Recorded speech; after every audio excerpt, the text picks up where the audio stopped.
Tinfoil hat. Oh, what the fuck are you guys even talking about?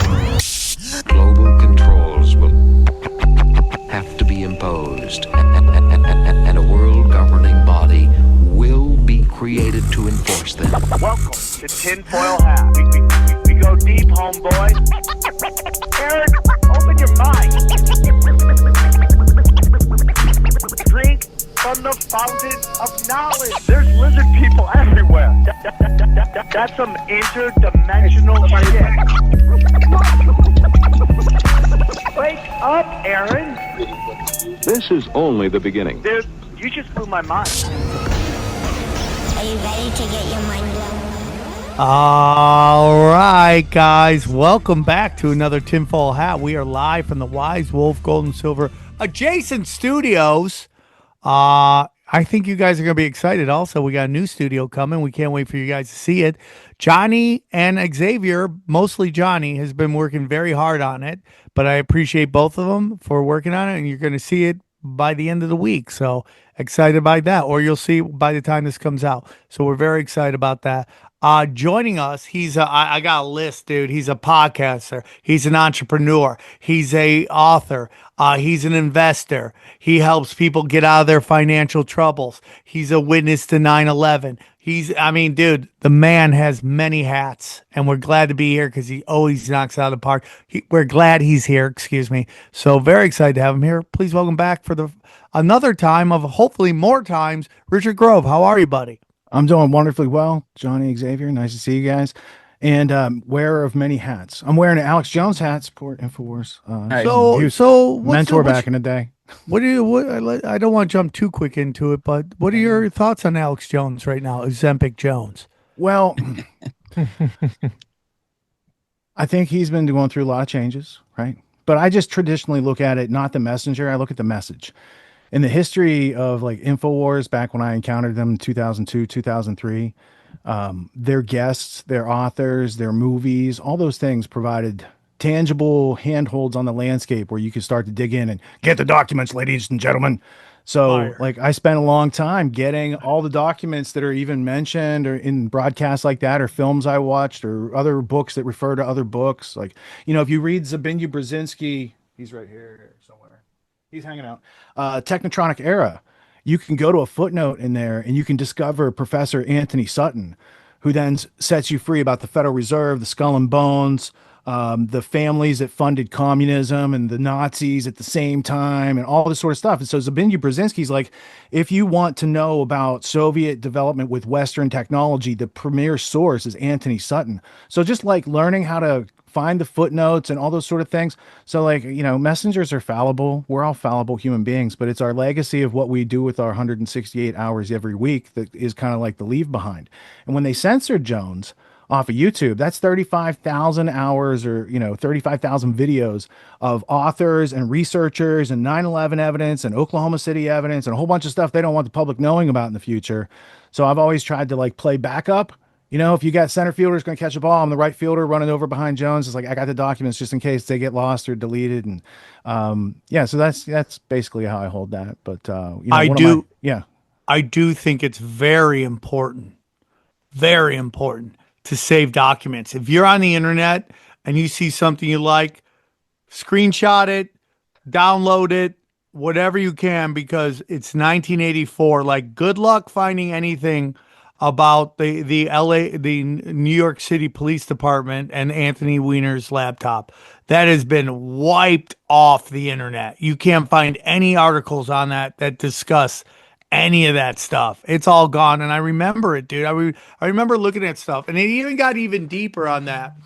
It even got deeper. It was, I remember I would download, I think I told the story before, but I want to tell it again. I downloaded all these videos off of the internet, and I put them on a file on my laptop. And then I remember, like, a little ways down the line, I would go back and try to find this one video, and I found it, and I clicked on it to play, and the audio was gone. And then with the other videos, all the audio is gone. Could just be an audio codec problem. Come on, dude, we're a conspiracy show. It's much more fun to think that the lizards got into my computer and erased all the... They might have, dude. They might have. You know? Yeah. I mean, there's a lot of evidence that's been deep sixed from the internet in the past 20 years. I mean, it used to be common knowledge about World Trade Center 1993 that it was done by the FBI and an Egyptian Muslim terrorist type guy that they paid. And he thought he was being paid to put a fake bomb in there, but the FBI had him put a real bomb in there. His name's Imad Salem. And there used to be widely available on the internet the 24-minute tape of him recording his FBI handler, Special Agent John Antisev, having a whole conversation about like hotel expenses, travel expenses for doing the op. And he's like, you guys haven't paid me and you gave me a real bomb and I thought it was supposed to be a fake. Like he says it all right there. And that was like brought to trial. It was like a Ron Kuby trial about one of the terrorists back in the day. But those type of inconvenient narrative facts are really good for finding the truth. Those little contradictions that they leave laying around, but they've learned over the past 20 years. I mean, I use Internet Archive, Wayback Machine more now than ever before because the Washington Times, Washington Post, all these places, New York Times, they like to hide stuff either behind a paywall or they like to deep six it. Like there's a famous article. I don't know. I try to make it famous. Washington Times did an article on George Soros and his origins and who funded his quantum fund in 1969. And it says in there, Edmond de Rothschild, Bank Privé of Switzerland. It's very clearly stated. Yeah. And this is only a 2011 article. It's not super old.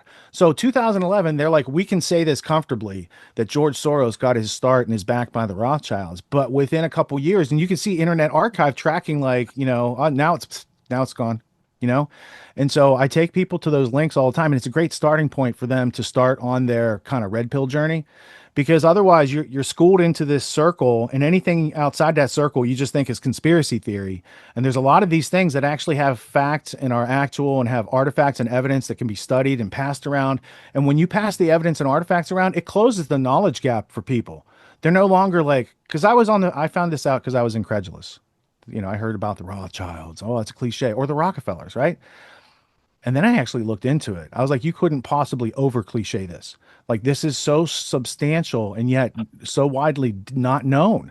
And anyone you try to bring it up to, oh, that's a pejorative, you're anti-Semitic, all these types of things, right? Like, you couldn't have a conversation with Douglas Murray, who's never been there, about the Rothschilds, even though I have studious books from Hebrew University about Rothschild colonization of Palestine in the 1800s. Like, I have a bunch of resources. This is history, should be weighed on the scales, but they can't let it into the narrative because that's what they say. Like, you're going to let the sewer people out, right? And I thought immediately of tinfoil hat, and I'm very thankful to be here. Thank you.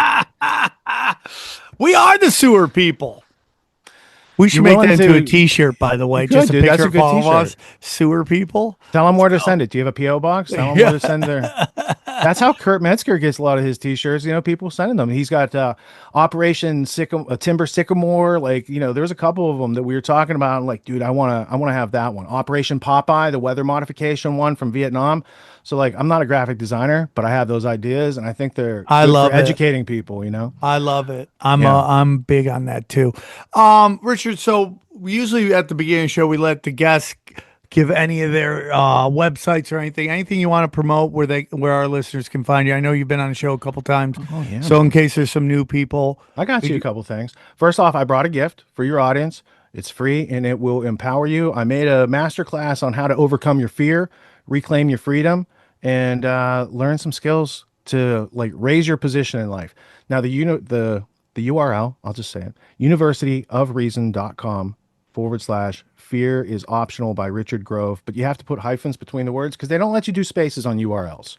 So universityofreason.com/fear is optional by Richard Grove. And I gave Mark a link, so you guys actually have a link. So if that doesn't translate, if it doesn't obla to somebody, they can just click a link. So that is the first step in getting into like a red pill mentality of being willing to look at these things. Is the worst part is behind when you were naive and didn't know any of this stuff. Now you can say, oh, here's a conspiracy theory.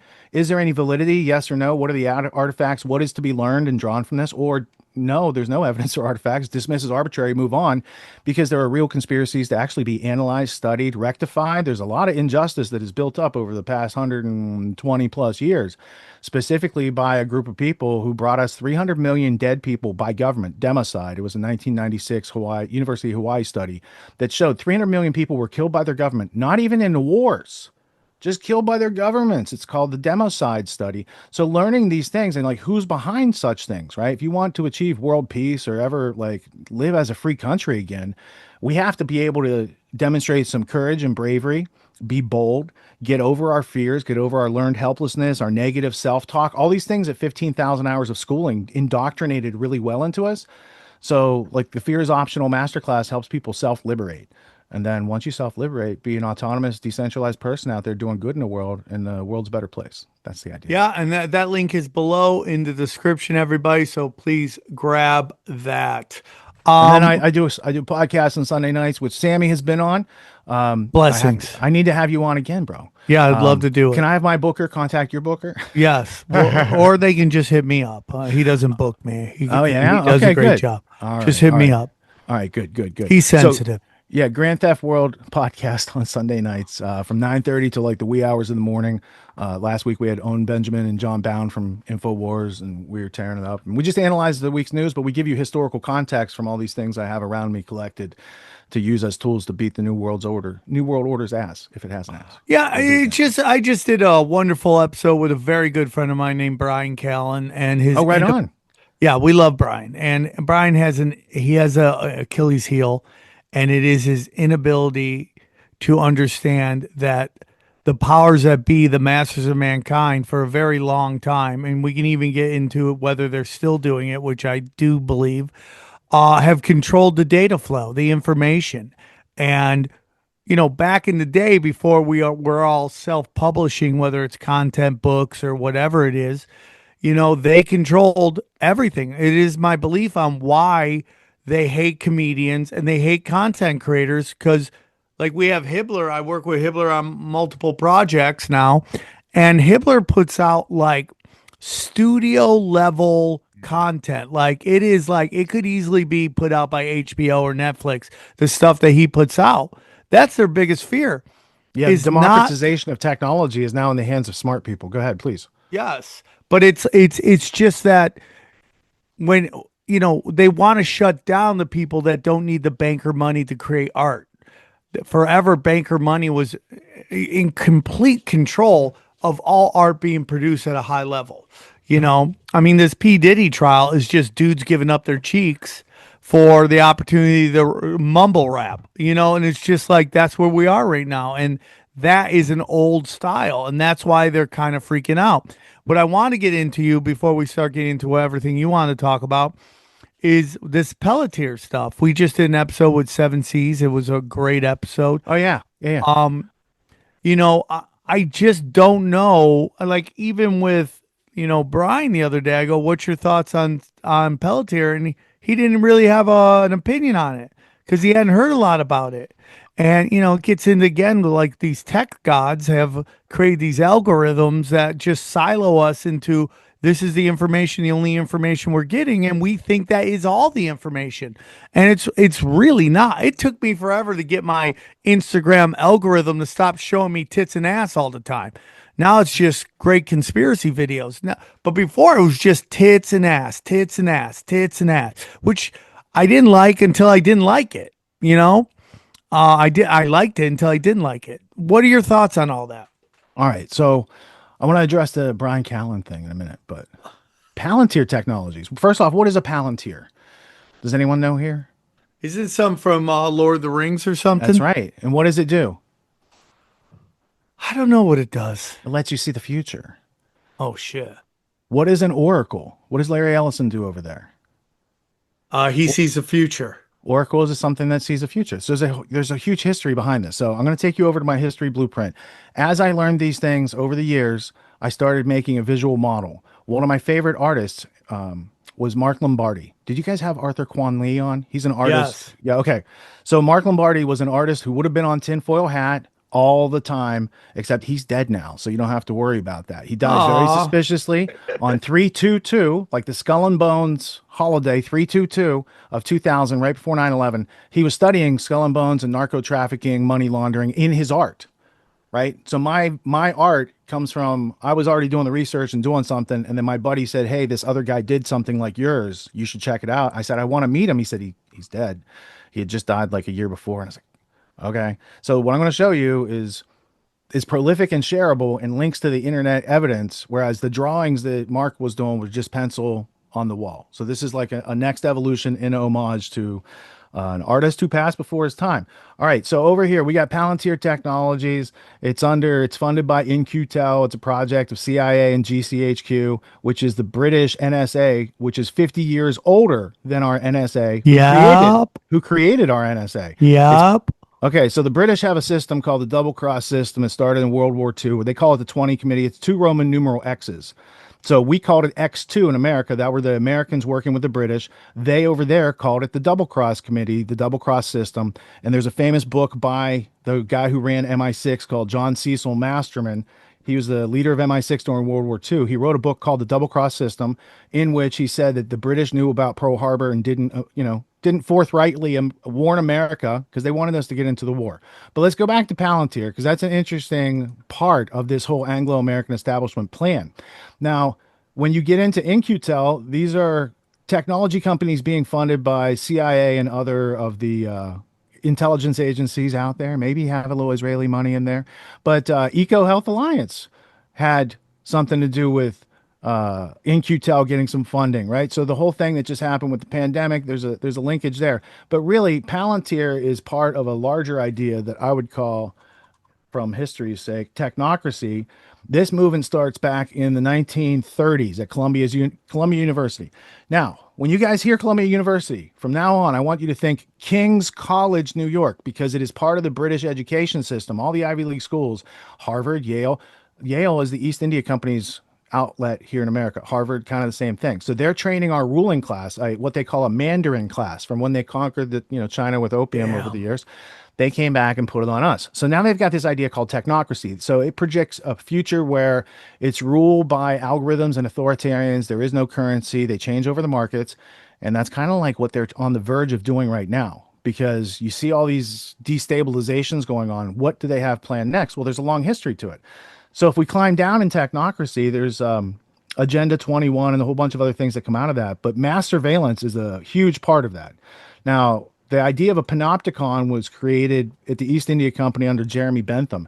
And he worked there and he created what he called a panopticon. It was a prison where everybody thought they were being watched all the time. Yes. Right?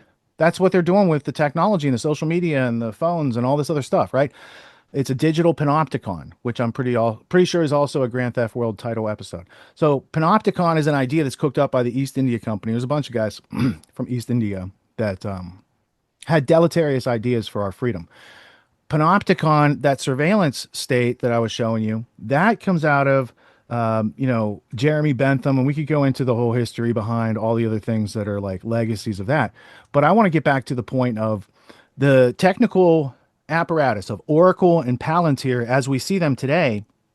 They're trickle downs from Macy conference meetings in the 50s to MK Ultra projects in the 60s to James Jesus Angleton being the Oracle at CIA and then being a mole for Israel and Britain and getting dementia. And they wanted like an electronic filing cabinet to lock away those secrets from prying eyes who could go into filing cabinets. They created something called the Relational Database Management System, RDBMS. That became a publicly traded company called Oracle. So from the 70s, the intelligence community has been working on creating the processing power and the networking power and the algorithms to do exactly what they're doing now. It didn't come out of nowhere. And 20 years ago, they were at the price, like I was a director of sales for an artificial intelligence company in 2003. So what AI in that market was looking for was sources of data to train their algorithms. Now, I worked for a company that had a learning algorithm, and it could watch like stock trades on your servers, and it would text you like the server's going to crash on Thursday. And if a bank loses $100 million of transactions per hour because the server's down, it's worth a lot of money to have this software. So I didn't know anything about banks or bankers, or I didn't know about the New World Order back then. So, you got to pardon me. I didn't know about Alex Jones. So they were looking for a food source for all these AI algorithms. That's when total information awareness. So there's a group that was formed after 9/11. 9/11 is the excuse for a lot of these groups to be founded. Yeah. Info Aware. I should be able to get to it. Total Information Awareness is this group right here. So it's a DARPA project. And the day it closes, a thing called Facebook is born. Yeah. So, right. So it was called LifeLog. over there at Total Information Awareness. Yeah. They close it down. They got this guy Zuckerberg, and he's like, "Oh, I got Facebook." Right now, the brothers that he stole it from, maybe aside, right? It's very interesting how this kind of nobody at a college is going nowhere, like just happens to be a front man for a company that becomes one of the behemoths, like Bill Gates and a couple other people through time. Yeah, Larry Ellison, LARPs, right? LARPs. Larry Ellison's, right? So now you've got Total Information Awareness turning into Facebook. What do people do with Facebook and MySpace? They put everything. Now, if I came to you and say, "Hey, I'm a spy. I want all your data," you'd be like, "Fuck off." But if I come to you and say, "Here's this thing," and it gives you, lets you watch videos or click links online, like we all saw phones as empowering. And for like 10 years this century, I didn't use a phone because like I was a little jaded after all that whistleblowing experience and seeing how things really worked, and then continuing to read about how things really work. I was like, I'm not going to give them that extra data. Facebook's not going to make an avatar about me because I'm not on Facebook. And then I found out through the Social Dilemma movie that they actually have an avatar, even though I don't use Facebook. They have one waiting for me to come over there. Because everybody tags you in it stuff, and they assume you're someone's wife. You're a person. They just don't know who you are, but they know that so and so has a cousin that's always at these events, and that's you. That's like a takeout order that hasn't been picked up yet. They're just waiting. Yeah. It's on the shelf and it's cold. Yeah. Yeah. So Zbigniew Brzezinski has this book. I think he has a couple books. One was called The Choice, but he wrote one like 20 years earlier. America and USSR divergence or convergence, meaning should we go away from the Soviet system or get in bed with the Soviet system? And the wall hadn't fallen yet. So this is the heyday of like the separation and the segregation. And Brzezinski started writing papers on the Eastern Bloc in the early 60s. And then he got picked up by the Rockefeller brothers, and they're like, "Hey, we want to hire this guy to do work for us."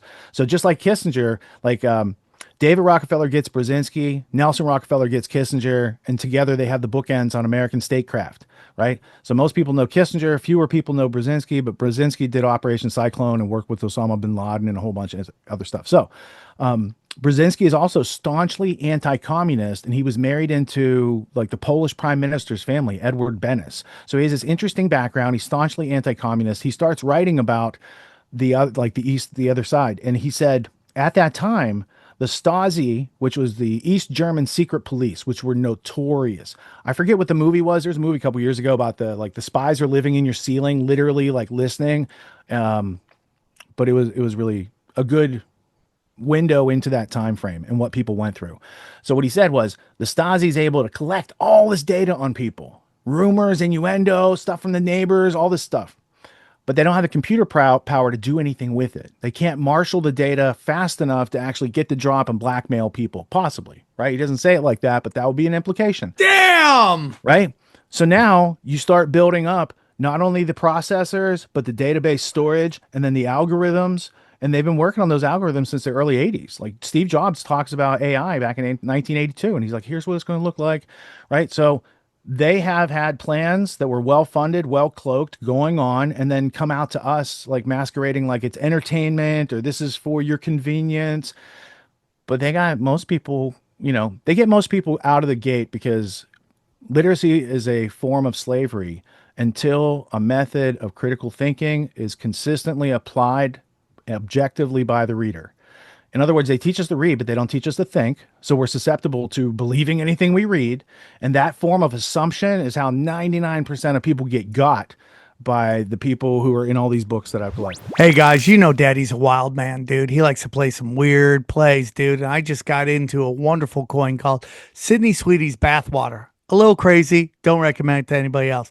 But if you want to play the crypto game right, there's one place to go, one place only, and that's James McMahon and Copy My Crypto, the authority on the best plays in crypto. Let me tell you about James McMahon and Copy My Crypto. Guys, does it piss you off to watch crypto fly up in price for over a decade and you've still done nothing about it? It makes sense. Crypto is complicated and really boring. Well, here's the good news. You don't need to know a thing about crypto to make money like so many have. The copymycrypto.com membership site shows you the exact cryptos that YouTuber James McMahon personally owns, which means you just copy him. It's like having a big brother that knows exactly what he's doing. You don't need to know a thing you don't need to know a thing about crypto or how to invest. You just simply copy along. So let me tell you about James. He runs the Crypto with James YouTube channel, which has so many more subscribers, and this says 54,000. It's way past that. Okay, he's got a ton of subscribers.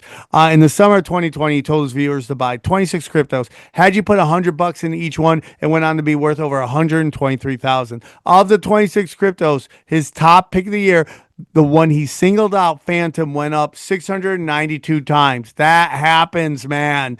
That one call alone has retired a number of people, including guys in their 20s and 30s. Remember, this is public knowledge. You can go to YouTube and verify yourself. So if you'd like to join the over 2,800 members who copy James, then pause what you're doing and head over to copymycrypto.com/tinfoil. That's copymycrypto.com/TFH. Okay. You'll not only find proof of everything I've said, but our viewers get full access for just $1. Yes, you missed out on crypto. Buy a little bit here and there, buy a little bit here and there. But there's over 2 million other cryptos. Do you really think you miss out on all of them? Nope. Guys, don't waste time. Go to the site and read it. Once again, that's copymycrypto.com/TFH. It's ended money worries for so many. It just may do the same for you. Guys, listen, some of you guys want to just chill out, just chill, just have a nice chill. And there's no better way to achieve that than our good friends at Cornbread Hemp. We're talking, what do we got, guys? We got we got gummies, we got seltzers, everything.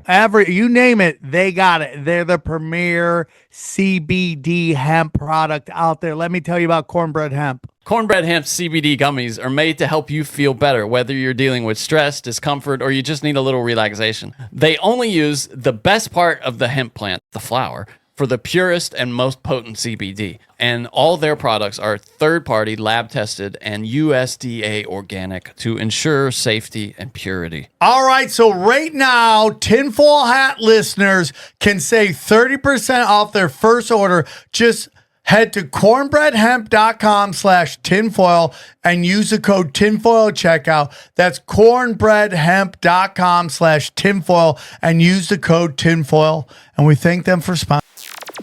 So the Glenn Greenwald story comes out. We had talked about it on Broken Sim. Do I want to know about it? Because I missed it. And I've heard people refer to it, but I'm not gonna. We won't get into the specifics. Right, I don't want to. I don't want to. I just heard there was kink involved, and I was like, I don't. We'll say gay kink. Gay kink. Okay, well, not surprising. You we don't want to ruin your purity. So, I watched it again. I'm somebody. As long as you're not hurting people or stealing from people or hurting children, I'm not going to get involved. I have a lot of problems in my life. Consenting adults, You did watch it? No, you said again. I saw the stuff. No, if you read the transcript, you said I watched it. I thought you. No. I didn't watch it. I saw what everyone saw, just his weird face. I didn't even hit the play on that video. I just saw face looking up, and that's all I saw. But for me,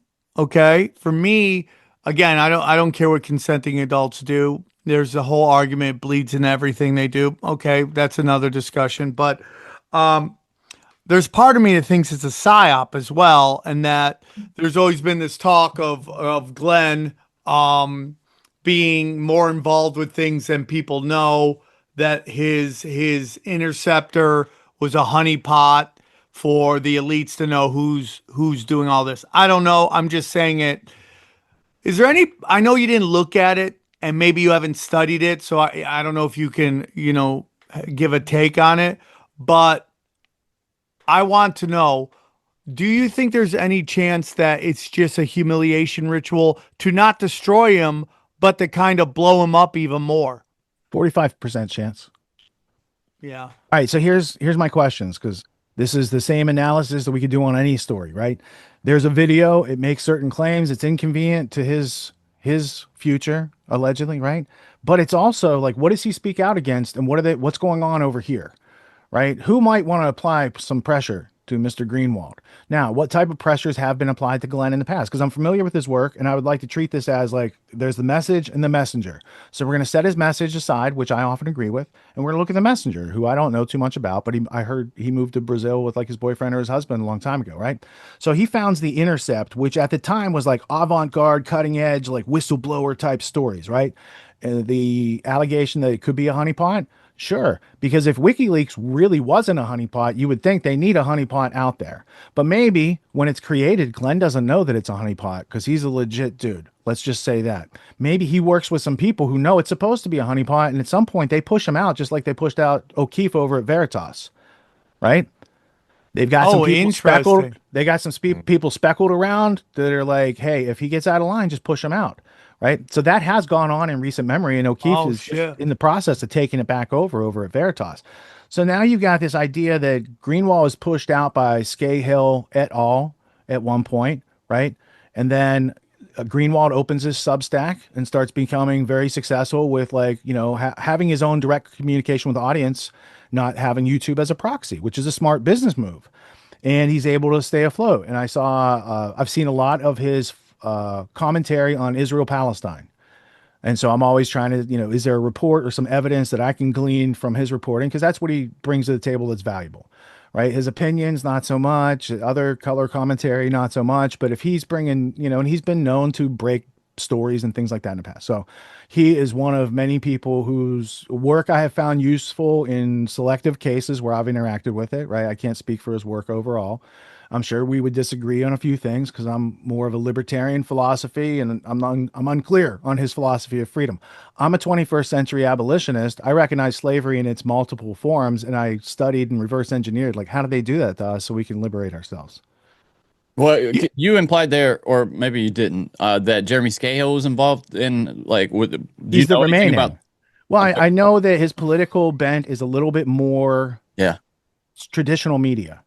Right now, I got a Scahill book over here because he wrote the book on Blackwater, I'm pretty sure, back in the day. Yeah. You know, that was very useful information. But then you learn about, like, the right-left political circus, right? So when I got into all this stuff, W. Bush was in the White House. Yeah. And the guy I sued for my whistleblowing, the guy who owned the company, which is now Dell, by the way, because it was called It was called EMC, but EMC got bought by Dell. It's the biggest tech merger in history. So the guy I was suing was a billionaire founder of EMC who was ambassador to Ireland for Bush, and he was Cheney's biggest fundraiser. But I didn't know any of that when I blew the whistle. I just knew they were ripping people off, like at a publicly traded company, infiltrate that company, do black book type stuff on their accounts, and be able to not get caught for it level, which could be very catastrophic to our whole economy.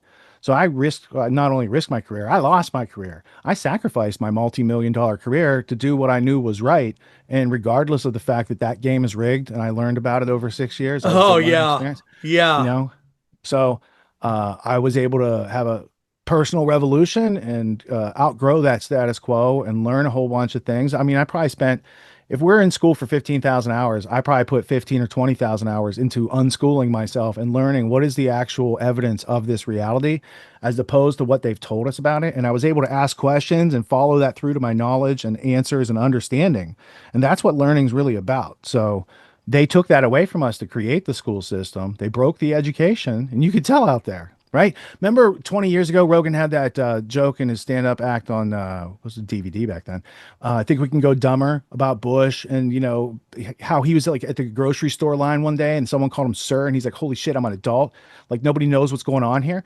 Like, they groomed our society to be incompetent dads like Homer Simpson and the Family Guy. Like, dad's a joke. He can't get anything done. He's a slob. He has no respect for himself. The mother is the one, and it just matches the Democrat agenda. So what they have is they've got politics embedded in our culture so much, and that's not what you need to worry about, red team, blue team. You just need to know about freedom and slavery, and then you see both these teams are probably trying to fuck you at the drive-through. Pardon my Pesciese. How dare you? Pesciese. No. So yeah, I'm into that. So, you know, I've been very blessed since I was a young man. I went on my own. You know, I mean, we can get into psychology of that. I got cut very early from my basketball teams. I thought I was better than a lot of the guys on it. Probably wasn't, but at the time I thought that. So I always thought nobody gets me. So from the start in comedy, I basically created the Las Vegas comedy scene. There was one open mic every other week, and I just decided to make shows every night. And then I moved to LA, and I instantly get rejected by the industry. And, you know, I meet my girlfriend. We start figuring out ways to promote shows, put all these sponsors on it. And then, you know, getting into the internet because I always wanted a radio show, and then I was too wild for radio. So podcasting come and I just jump right in it. And then COVID hit, and I'm like, this is what I'm built for, dude. Like having no system around. I'm just gonna continue doing what I'm doing. So the reason I bring that up is because from a very young age, and I'm not saying I wasn't a problem student, but I was pounded by my teachers, and they're not bad people. But I spent like all fourth grade in detention. Like instead of going out for lunch and play, I was forced to sit in the hall by myself, and I did it forever. Like forever, I did it. And you start to get into like, okay, what is school about? Now, I love teachers. My parents were teachers. I think they're doing what they're taught and they're doing what they're told. But so much of our educational system is creating workers. Workers who get up, go, bang, here, bell, get up, go, bang, bang, new instructions. And then that's what they're built. And, we've said before on the show, but, if you're getting on the principals list, you're probably the person who follows the rules the best. And that's really what they're rewarding. I got rewarded a lot for following rules, bro. I never had detention. I'd stay after school to do extra credit. So we'd see each other in the hallway and you and I would be friends. Yeah. But we were staying after school or going on a weekend for different reasons. I'm taking statistics and debate on Saturdays, and like you're like writing on 100, but to your credit, I think that your position is more intelligent. That's a more intelligent reaction. And I excelled at school because that's what I thought I was supposed to do. I thought that was the path. That. I thought that was the path. Like, do good at this and you'll be successful in life. And I was probably halfway through college when I discovered that's a bunch of bullshit and it's not going to work out. What's my plan B? My plan B was I learned how to run a business by investing in a franchise. And so they gave me training. I ran a business. I made buku bucks that summer, hired all my friends, had incredible work outside all the day, and did that for a couple of years and then sold it to my brother. So like, it's what I did to pay for college that actually gave me a life after college that was other than 35 grand a year for like an engineering degree or whatever they were handing out back then. So I ended up getting business management too, which is a useless degree, but at least I got through that system. Do you think business is a useless degree? Business, because what I was taught at university does not map to the reality. I was running a successful do you remember the beginning of Boiler Room where Seth's running the casino and then like they're like, here's how like a business actually runs, and and then he finds himself at the Boiler Room. So the idea is I'm running a business during college, and let's say we do $100,000 of production in the summer over 3 months, right? And then I come back to take classes about macroeconomics, microeconomics, logistics, a bunch of stuff that doesn't have anything to do with actually knocking on doors, communicating with people, finding out what their problem is, having a conversation to understand, and making a better plan with them, because that's the art of ethical sales, and that pays everybody's paycheck, but no one gets a degree in it. They don't offer it at any of the schools. So it's like, that was like a skeleton key to success for me, learning and getting that experience under my belt, because that allowed me to be a whistleblower later. When all these other guys I'm working with, they know there's a backdoor in the software. They know they're making these companies vulnerable, but they're getting paid bucks and they don't know how else to go make their offer to the market. I was like, I know how to go get whatever job I want. I'm skating, because the easiest thing for me to do is stay true to my consciousness. The harder thing would have been to stay in that industry and continue to do that nonsense. Very much disagreed with me. So I was fine at leaving. Like American Express, like basically put a hitman out, not literally, but we got threatening calls. Cause when I got shut off at work for being a whistleblower, they shut everything off. It was like an early form of cancellation. So American Express calls she maybe was my fiance at the time, definitely my girlfriend, because they tried using charges on my American Express to like, did you know he was at Victoria's Secret? Did you know that he was spending money here? Oh my God. So I get home from work, and because I had started a new job, and she's like, Amex just called, had a really interesting conversation. And I was like, no way. And because she was with me at Victoria's Secret and she had spent money, like she was at dinner with, like, so they thought I was cheating on her, and they were trying to use stuff off my American Express statement. I was like, these guys are like gangsters. I thought maybe that was an isolated instance. After being a whistleblower, moving to Connecticut, one of my wife's friends was a local Congress critter, right? And they were prosecuting AIG in Connecticut. It was a big deal back in like 2006. And I told them, that used to be one of my clients. I've done a lot of research on them. I know they were founded by the CIA.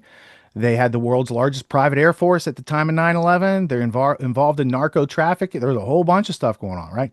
So I told him, that's a different kind of beast. Like, you're from Connecticut, you've never left town. I just like, dude.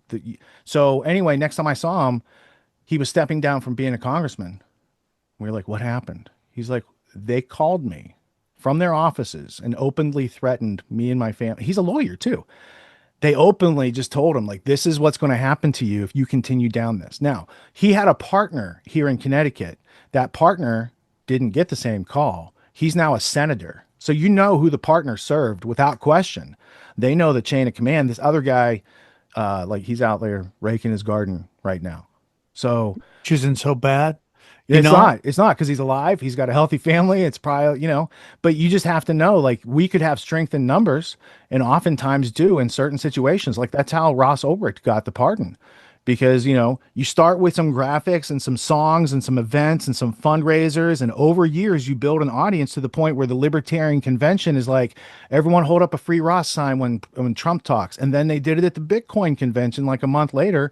And now he's going to be in New Hampshire in a couple of weeks with us at the Porcupine Freedom Festival. So, like, these movements do take time. And there's always just a few people at the beginning. Like, when I met Ross's mom, there wasn't a whole lot of people helping them out. But when you hear that story and how he, like, I know he was, I don't know, because I haven't talked to him in person yet. From my perspective, he was framed by the intelligence agencies that I study every day, and they have done this to other people or worse. So yeah, like, those things are more valuable for me to do than ever working for a corporation or doing any of their sales work, because they hired me to do the things they can't do. Go sell $1 million software contract to this, multi-billion-dollar conglomerate. Okay. Go get a $10 million deal from GE for some AI software. All right, I could do that. Let me talk to the CTO. Boom. So I was able to do their things really well. But, like, the reference Club of Baby Seal from Good Will Hunting? Yeah, dude, that's based on a real guy's story, by the way. There's a real Will Hunting. His name's not Will Hunting, but there's a real story back in the day. And that is something I identified with. I guess I had seen that movie, but I was like, I don't want to give my intellect to any of these international organizations whose goals are very antithetical to what I've discovered as personal freedom. Hey guys, listen, I love hair, and that's why I love Johnny. Okay. I love Johnny. You guys don't understand. Under that hat is full man hair. Okay. Manly man hair. He just strokes it and women get pregnant. That's how it goes. Not all of us are blessed like that. I have a little thinning going on. Some people call it a crop circle. It's up there. Okay. That's how it goes. All right. But now I know there's something I can do about it. And it's our good friends at Hims. Let me tell you about Hims. Hair loss doesn't have to be your thing. There's technology out there, and there's no better place to go for that technology than our good friends at Hims. Let us tell you about Hims. Hims provides you with convenient access to a range of hair loss treatments that work all from the comfort of your couch. Hims makes treating hair loss simple with doctor-trusted options and clinically proven ingredients like finasteride and minoxidil that can regrow hair in as little as 3 to 6 months. Choose from personalized chewable, oral, spray, and serum treatments to find what works best for you. The process is simple and 100% online, so you don't have to deal with uncomfortable doctor visits. You just answer a few questions, and a medical provider will determine if treatment is right for you.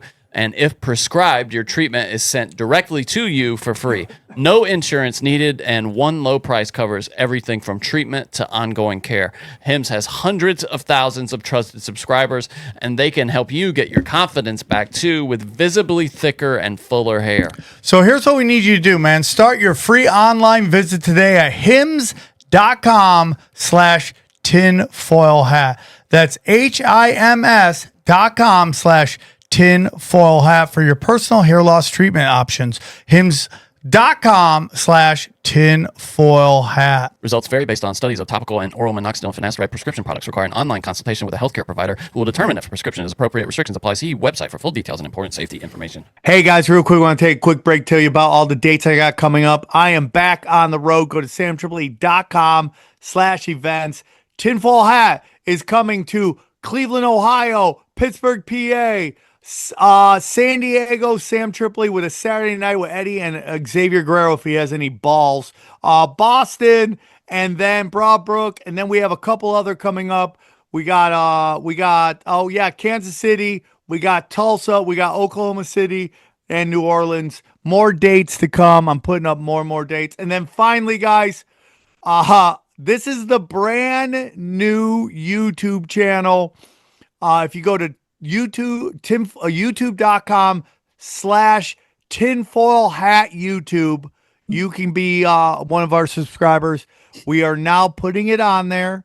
We got the intros there, first video.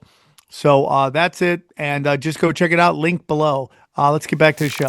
It's kind of, they're literally gangsters in suits, dude.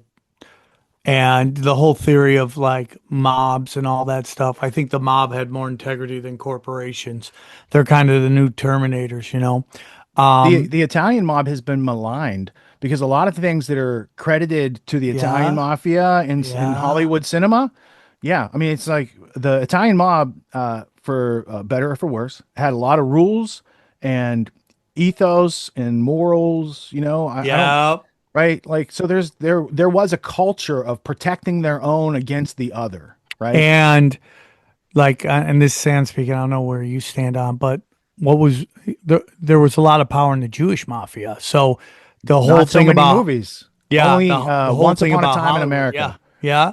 That's Was the only- I think paying that's them one of as the the ones. Italians, not the Jews. The big thing I got from you, and it's something I've talked about on this show during your discussion, is like with school and all that stuff, is this thing that I've learned on the show is intelligence versus smarts. You know, there are people on the street that if given an opportunity, they could run a $1 billion industry based on their street experiences. There's a lot of people, you know, like I would say, like, you know, for me personally, like someone like a Joe Rogan could have both of them. They could be very intelligent and be smart. I think I'm more smart than I'm intelligent. I think probably you have both, you know, which is a blessing. But just because you're intelligent doesn't mean you're smart. I say it all the time. I know wonderful people out here that are the most intelligent people I know that could write you the greatest script you've ever written, ever read. And they couldn't tell you how the world really works. You know, it But gets they can into do that. the thing. They can crack the widget. I call them book smart. So like when I moved to New York City 25 years ago, I don't live there anymore. I moved out. But when I moved there, I was more book smart. And then as a function of living there, I had to drop a lot of naivete, man. I come from Western Pennsylvania. I told my parents, you gave me an ideal upbringing. The downside is when you leave town and you deal with people in the world who aren't honest, I was at a disadvantage for a while. Yeah. And you know, and because I cared enough to do something about it and not just ignore it, like I went on a different path because of that. And I sure do appreciate being raised around like salt of the earth people who were honest and had integrity and demonstrated for me how to be a strong man in this world who's responsible and self-reliant and like no excuses attitude. I can't tell you how much that matters. And I know most people were deprived of that upbringing or that opportunity. I mean, they grow up in rough areas with single parent homes at best a lot of times. So to equal the playing field, because it's like, if we want to be victims, that says that what is the solution is outside our capacity. If I say George Soros is the guy who's doing everything, then I have to wait for Soros to fix everything. What if I say my ignorance of Soros and his ilk are, you know, the connector? And what if I insulate that and cut that off and stop giving them satisfaction? Because I understand what they're trying to do. So I'm going to go this way, right? I'm going to be a little contrarian to their globalist regime where we don't have the ability to fight back anymore. And that's their brand of freedom. That's their brand of peace, where you don't have a Second Amendment or a First Amendment or a Fourth Amendment. Or anything, right? That's what they want. And that's what H.G. Wells wrote about in New World Order and New Machiavellis and the Open Conspiracy and the things to come. Like, he's one of their prophets. Like, he's giving us the business plan, but it's cloaked sometimes as science fiction. But, you know, there's just so much evidence on the landscape that people could wake up in greater numbers so fast if, you know, and it catches like fire, intellect does. So people getting smart, wising up, all these types of things, I think are all like, that's 2025 to 2030 right there.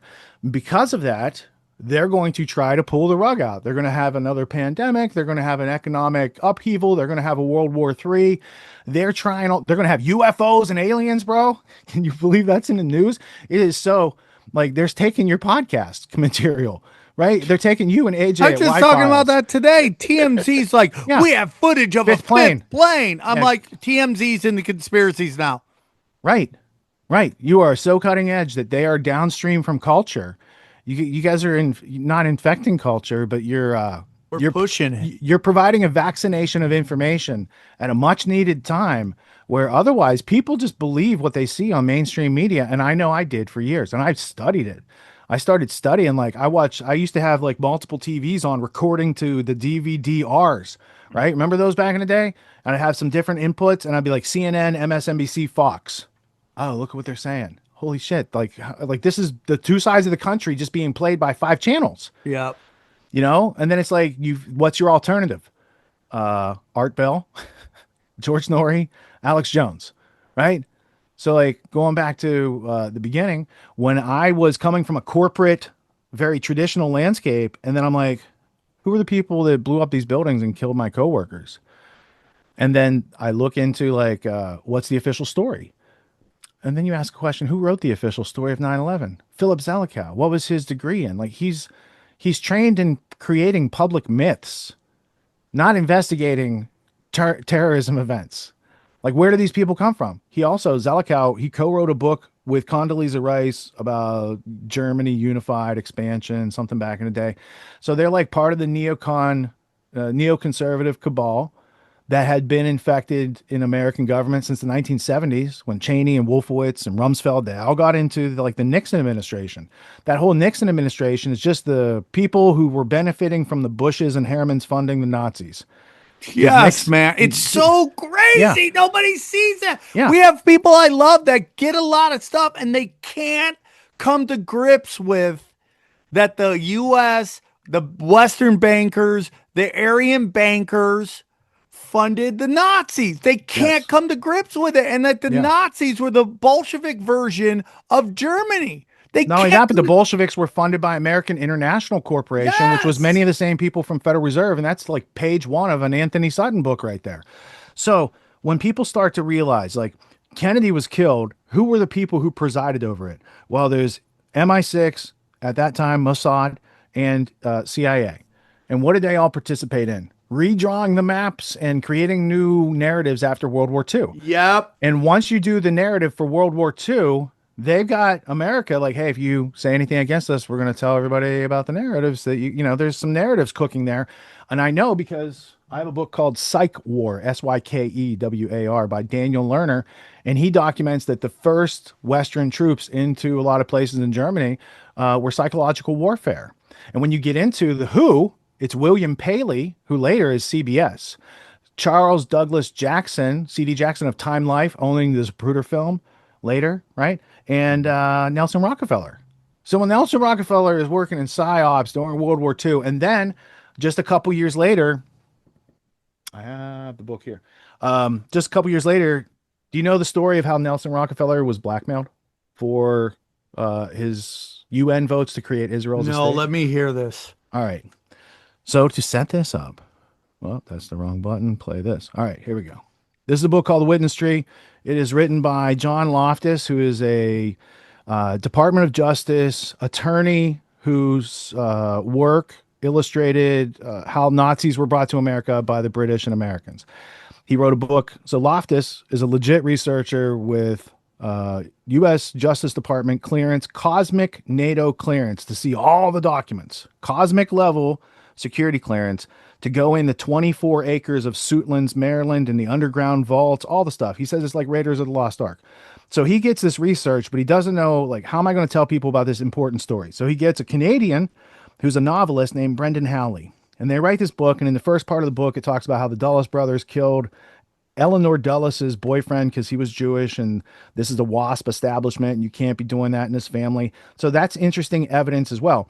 And then there's a story here at the end about Nelson Rockefeller, but more interesting are the end notes. So if I go to the afterword here, postscript, these are all the facts, and I can zoom in. These are the facts from which the stories were made, right? And on this one, it says this story came to us from the guy who, the Nelson Rockefeller story came from the guy who founded Mossad, okay? His name's Reuven, Reuven Shiloah, Shiloah. So Reuven Shiloah contacts John Loftus, and he tells him this story. Now, here's the story, because I don't want to. This book is impossible to get in America.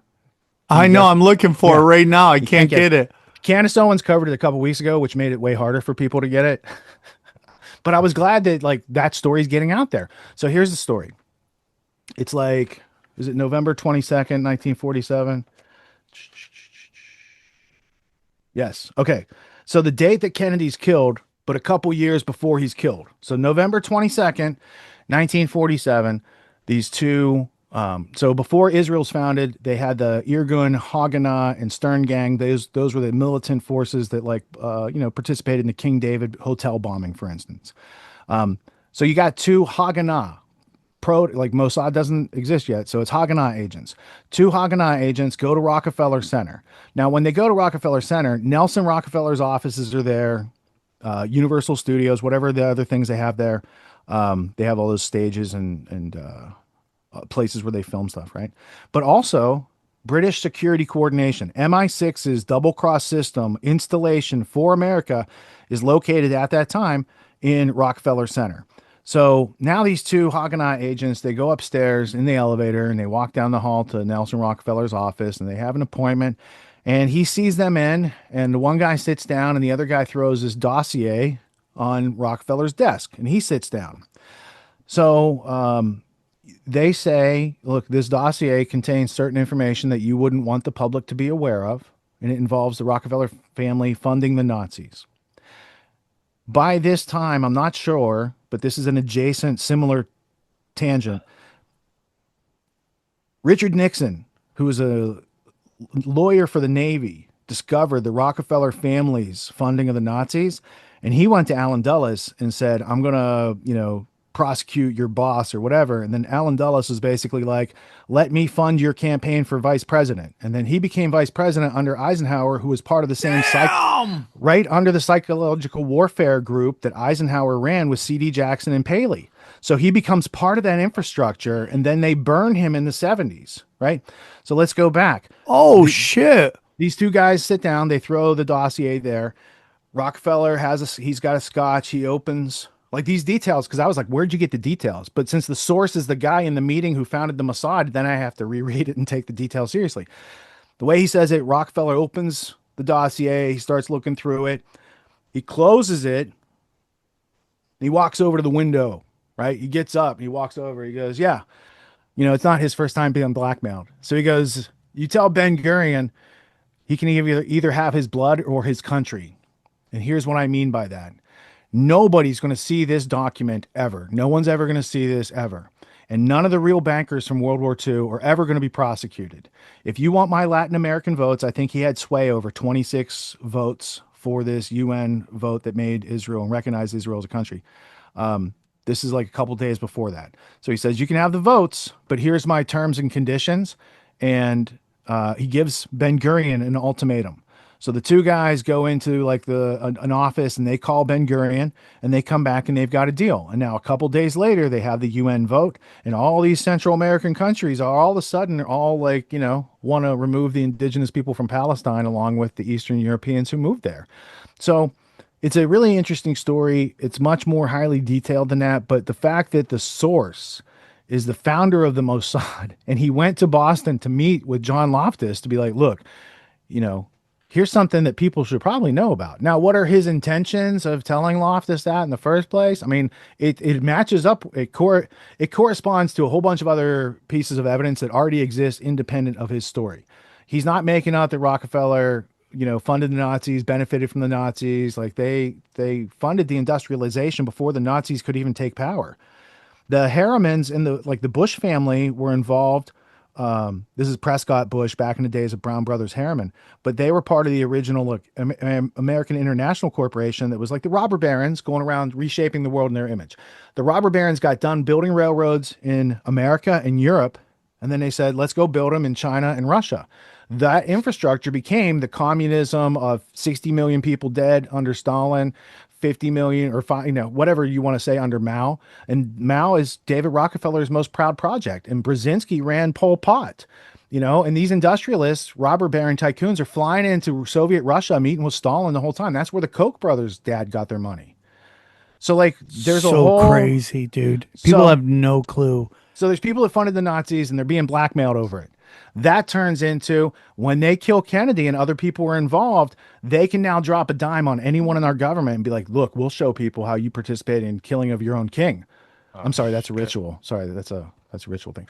Anyway, then the people who knew about that, when by the time Nixon comes around, that's what Watergate's all about. There was no, not Mary Baker Eddy. She's different.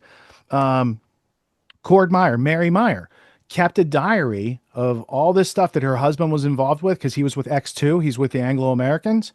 She had this diary. Then she lived in Georgetown. They're all called the Georgetown set because they all kind of lived in the same area. Quigley's part of this too. So Mary Meyer, Cord Meyer is an operative. This is his wife. She gets JFK high on LSD. She's talking to Angleton and she's like, yeah, I got a diary. And next thing you know, she's brutally tortured and murdered and left for dead and all these sort of things. That diary disappeared in the CIA, the Oracle at CIA, Angleton, he wanted that dossier back, or that diary back. Allegedly, that's what they were trying to steal from the safe in the Watergate. That makes a lot more sense than this other, it's democratic break-in, or whatever the thing they tell people. There was someone who had a diary outing a lot of these people and their activities, and they all go back to the Anglo-American Nazi funding people that were still, it's a multi-generational cult. We're not in it. We're just seeing like the latest iteration of it. Yeah. So there's a couple interesting things. So have you, there was a time where 60 Minutes, I believe, did pretty good work, like early on, we'll say 70s, 80s. And then obviously Clinton deregulates the media and everything goes to shit. Yeah. Cause they start doing news for profit. Right. Right. So there's a story and I can't find it, but it's a really great 60-minute story about this Boston lawyer who I don't know what. That's John Loftus. Oh, really? So he's the one CBS, as he says it, I can play the clip for you, or I can send you guys a clip from my interview with him. He says 60 Minutes got the Emmy Award and my family got the death threats. Unbelievable. So he tells a story about how Nixon, Rockefeller, and I think it was Eisenhower, or Truman. I can't remember. I think it was Eisenhower. Truman rode out against the Rockefellers, and that's why they took, because he was a guy he's a haberdasher. He sells suits in Missouri. His sister was in charge of the Eastern Star Masonic organization, and that's how they get the guy who had to add the S to his name to drop nukes for him. Did I get that wrong? So he does a story about how he was pressing the CIA, wanted to look at documents. He pressed so hard, they got 1 day to look at these documents. Isn't that crazy? It's like, good luck finding this shit. So he presses them. They go, you got 1 day, look at this. You can't take notes. You can just read it. Yeah, I think that's it, dude. That could be. Dude, can you send me a link to that? I've been looking for that forever. Hundreds of those Nazis and their collaborators yes, that's it. Yeah, that's it, comfortably here in the United States. Can you send me a link to that? I want that so badly. Nobody in the State Department at a higher level who knew what was going on and okayed it. Did Frank Wisner have no boss? There were three men who principally were Eisenhower's representative for Cold War affairs during the early 50s. C.D. Jackson, Undersecretary of H.E.W. Nelson Rockefeller, and Vice President Richard Nixon. Bang, dude! Would they have known Good recall. that former Nazi war criminals were being employed by U.S. military intelligence and were being invited into the country, given U.S. citizenship, despite what they had done? I read some classified information that indicated that a number of these programs were approved at the highest levels. Whether Richard Nixon, the late Nelson Rockefeller, and the late C.D. Jackson, former publisher of Time Life, whether they knew is still an open question. Oh, but yeah, if they didn't sure know, it is. then they too were being lied Nelson to, died? as was the case with the Congress. Nelson dived. He died in a Michael Douglas type of style of muff diving into his secretary's crotch. I'm pretty sure that's the official story of how he died at like age 56 or something. David lived to 100. he didn't do enough buff diving apparently. Well, that's super interesting. And then, you brought up Watergate. Have you ever heard the theory that Watergate was really about an escort service, and that the story of all the, not that they didn't do a break-in just to get shit. Yeah. Oh, dude, thank you for finding that, dude. Thank you. That they did, not that they didn't break in, but the real information all came from just a bunch of politicians banging escorts and having pillow talk. Well, there's a long history to it, because if you read, for instance, Whitney Webb's One Nation Under Blackmail, Volume 1, she starts her timeline in like 1941 when our intelligence starts dealing with the mafia cartels who are smuggling heroin. So it starts here in 1941, but really it starts in UK in 1938 when MI6 started working with Meyer Lansky organization, and then they brought that to us. So then once she starts building out the history, one of the things I found interesting was the Plaza Hotel, which I have been to and eaten in the restaurant and all that good stuff. Plaza In LA, Hotel, in Vegas, no, excuse no, me? in New York City. Okay. Right on Central Park. Trump owns it now. So that hotel historically was like a very classy place, and you could meet someone there for lunch and, all this good stuff. Plaza Hotel was running these Blue Suite parties. Now, the Blue Suite parties were special rooms that were rigged up with recording equipment to blackmail people. And this went on like starting with J. Edgar Hoover all the way up, through the years. Trump's mentor, Roy Cohn, was running the Blue Suite. Like, he inherited running the Blue Suite parties. And then he obviously mentored Trump. Like, there's this whole blackmail currency network out there. Don't get caught up in it. Otherwise, he probably would have got caught up in it at some point. So having a mentor who know those. So my point is, before Epstein, before Diddy, that type of stuff was going on. Was it likely going on at the Watergate? Yeah, probably. Because if you follow that up to like just the 80s, H.W. Bush had late night call boys taking tour of the White House bedrooms and stuff. And the kids drew out. It's a Washington Times front page article. It shows the credit card receipt that they paid for the prostitutes on. And the title is Call Boys Take Late Night Tour of White House, like June 29th, 1989 ish. Right. But again, they deep six those inconvenient articles. So when W. Bush gets caught with Jeff Gannon or Mark, what was the kid? What happened to John? They tried to say he was Johnny Gosh, but there was like the male prostitute in his press corps who had gay porn services. Yeah. Right. So I think that guy's name was Jeff Gannon. And then people were like, who is that guy? Where'd he come from?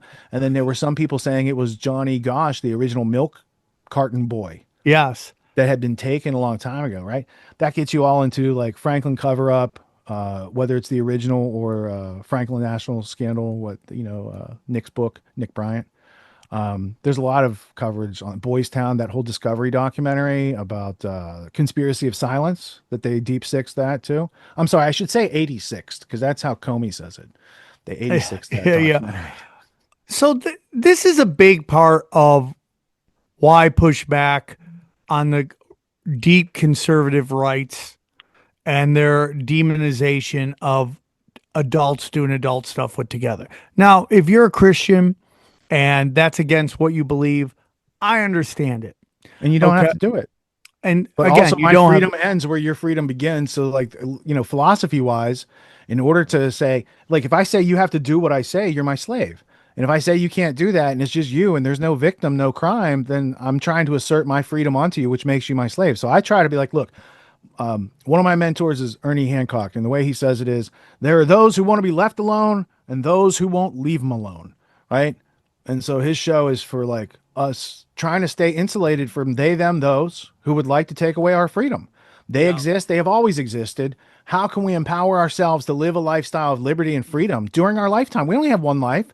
I can't wait for the New World Order to go past its expiration date and then live carefree. I need to learn how to be happy and productive despite all this noise and just focus on the signal. I'm so with you on that. And it's just culture wars. And whenever the society kind of swings one way moderate, one way, the other way moderate, the other side comes out. Like if we start to go, hey man, I feel like there's this kind of cultural movement to a little bit more conservative. And even though I'm not a conservative, I have some conservative beliefs. I'm pretty much a live and What let. was the Bill Maher joke back in the day? Like, I'm conservative when it comes to money, and I'm liberal when it comes to prostitutes. Yeah. Basically, it's like whatever adults want to do with other adults. I'm not, because I have so many problems in my own life that I can't waste my time regulating other people. And everybody wants deregulation until it comes to things that you don't like. It's the same thing with Marxism. Everyone hates Marxism until the Marxists are going after people you don't like. And then you seem to just, not you, but they seem to just deep throat it and they love it. And they have zero problems with all these government overreaches for people they don't like. And they throw out all their personal beliefs so to go after the people they don't like the vaccine, and it's just like, okay, I'm my body, my choice until it comes to this. And then you got to, and I had friends of mine who were like, during that whole time period, were like, it's my body, my choice. I go, well, what about the vaccine? And she goes, well, I see that as different. I go, of course you do. Because it doesn't fit into your sensibilities. So you're willing to compromise on your principles to give the government overreaching like powers. And I'm like, no, dude. No. The government doesn't tell you what to do. I'm anti-abortion for a lot of reasons. And one of them is I think children are a blessing. Okay. Children are a blessing.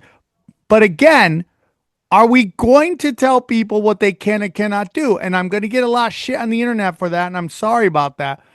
I don't like abortion because I know when you bring children into this world and they don't have two parents to care for them, that's a hard life. If you look at all of our prisons, look at all of our homeless people, those people are the results of just the government raising kids where they're not raised with any love and any guidance. And I had a guy when I was early in LA that slept on my couch for a year and a half. He was a foster kid. He had no direction. He had nobody telling him. He had no drive. He had no instincts. He had nothing telling him this is what you should do. I would go to work. I'd work all day after doing stand-up at night. And I would come home at like noon or whatever it was. And he was watching Comedy Central during the day. And that was when Comedy Central was putting on the worst movies possible. So I'm not into it. Again, I'm against it. I think children are a blessing. If you bring a kid into life, you got to figure it out. That's my humble opinion. So, but man, it's real quick when people start to change their opinions on everything. True, dude. For sure. It's a tough fucking discussion. And we don't like bringing it up here, but I just see people just compromise their principles on stuff all the time. I think, first off, if you were raised around people with poor principles and you're emulating those, know that that's something you can choose to outgrow. And you can learn to intentionally outgrow. You can learn to change the people that you hang out with. Because a lot of times our principles and integrity are a function of the people we surround ourselves with. And if we surround ourselves with more strong, self-reliant, excuse-free people, we as a result are going to have less excuses to offer to other people. And therefore, we're going to have more progress and success because we're engaging with things that are difficult to do. I had one of my students the other night say, as a man, like this is his like beginning point, that he was sticking to things he's good at. And therefore, he would shy away from opportunities at anything that isn't, he's not good at. And I thought, yeah, I remember being at that phase, and it's right before everything takes off, because once you start to embrace the things you're not good at and become good at them, now I can pick up a skill in a couple hours and do a thing that I thought I couldn't do a couple hours ago.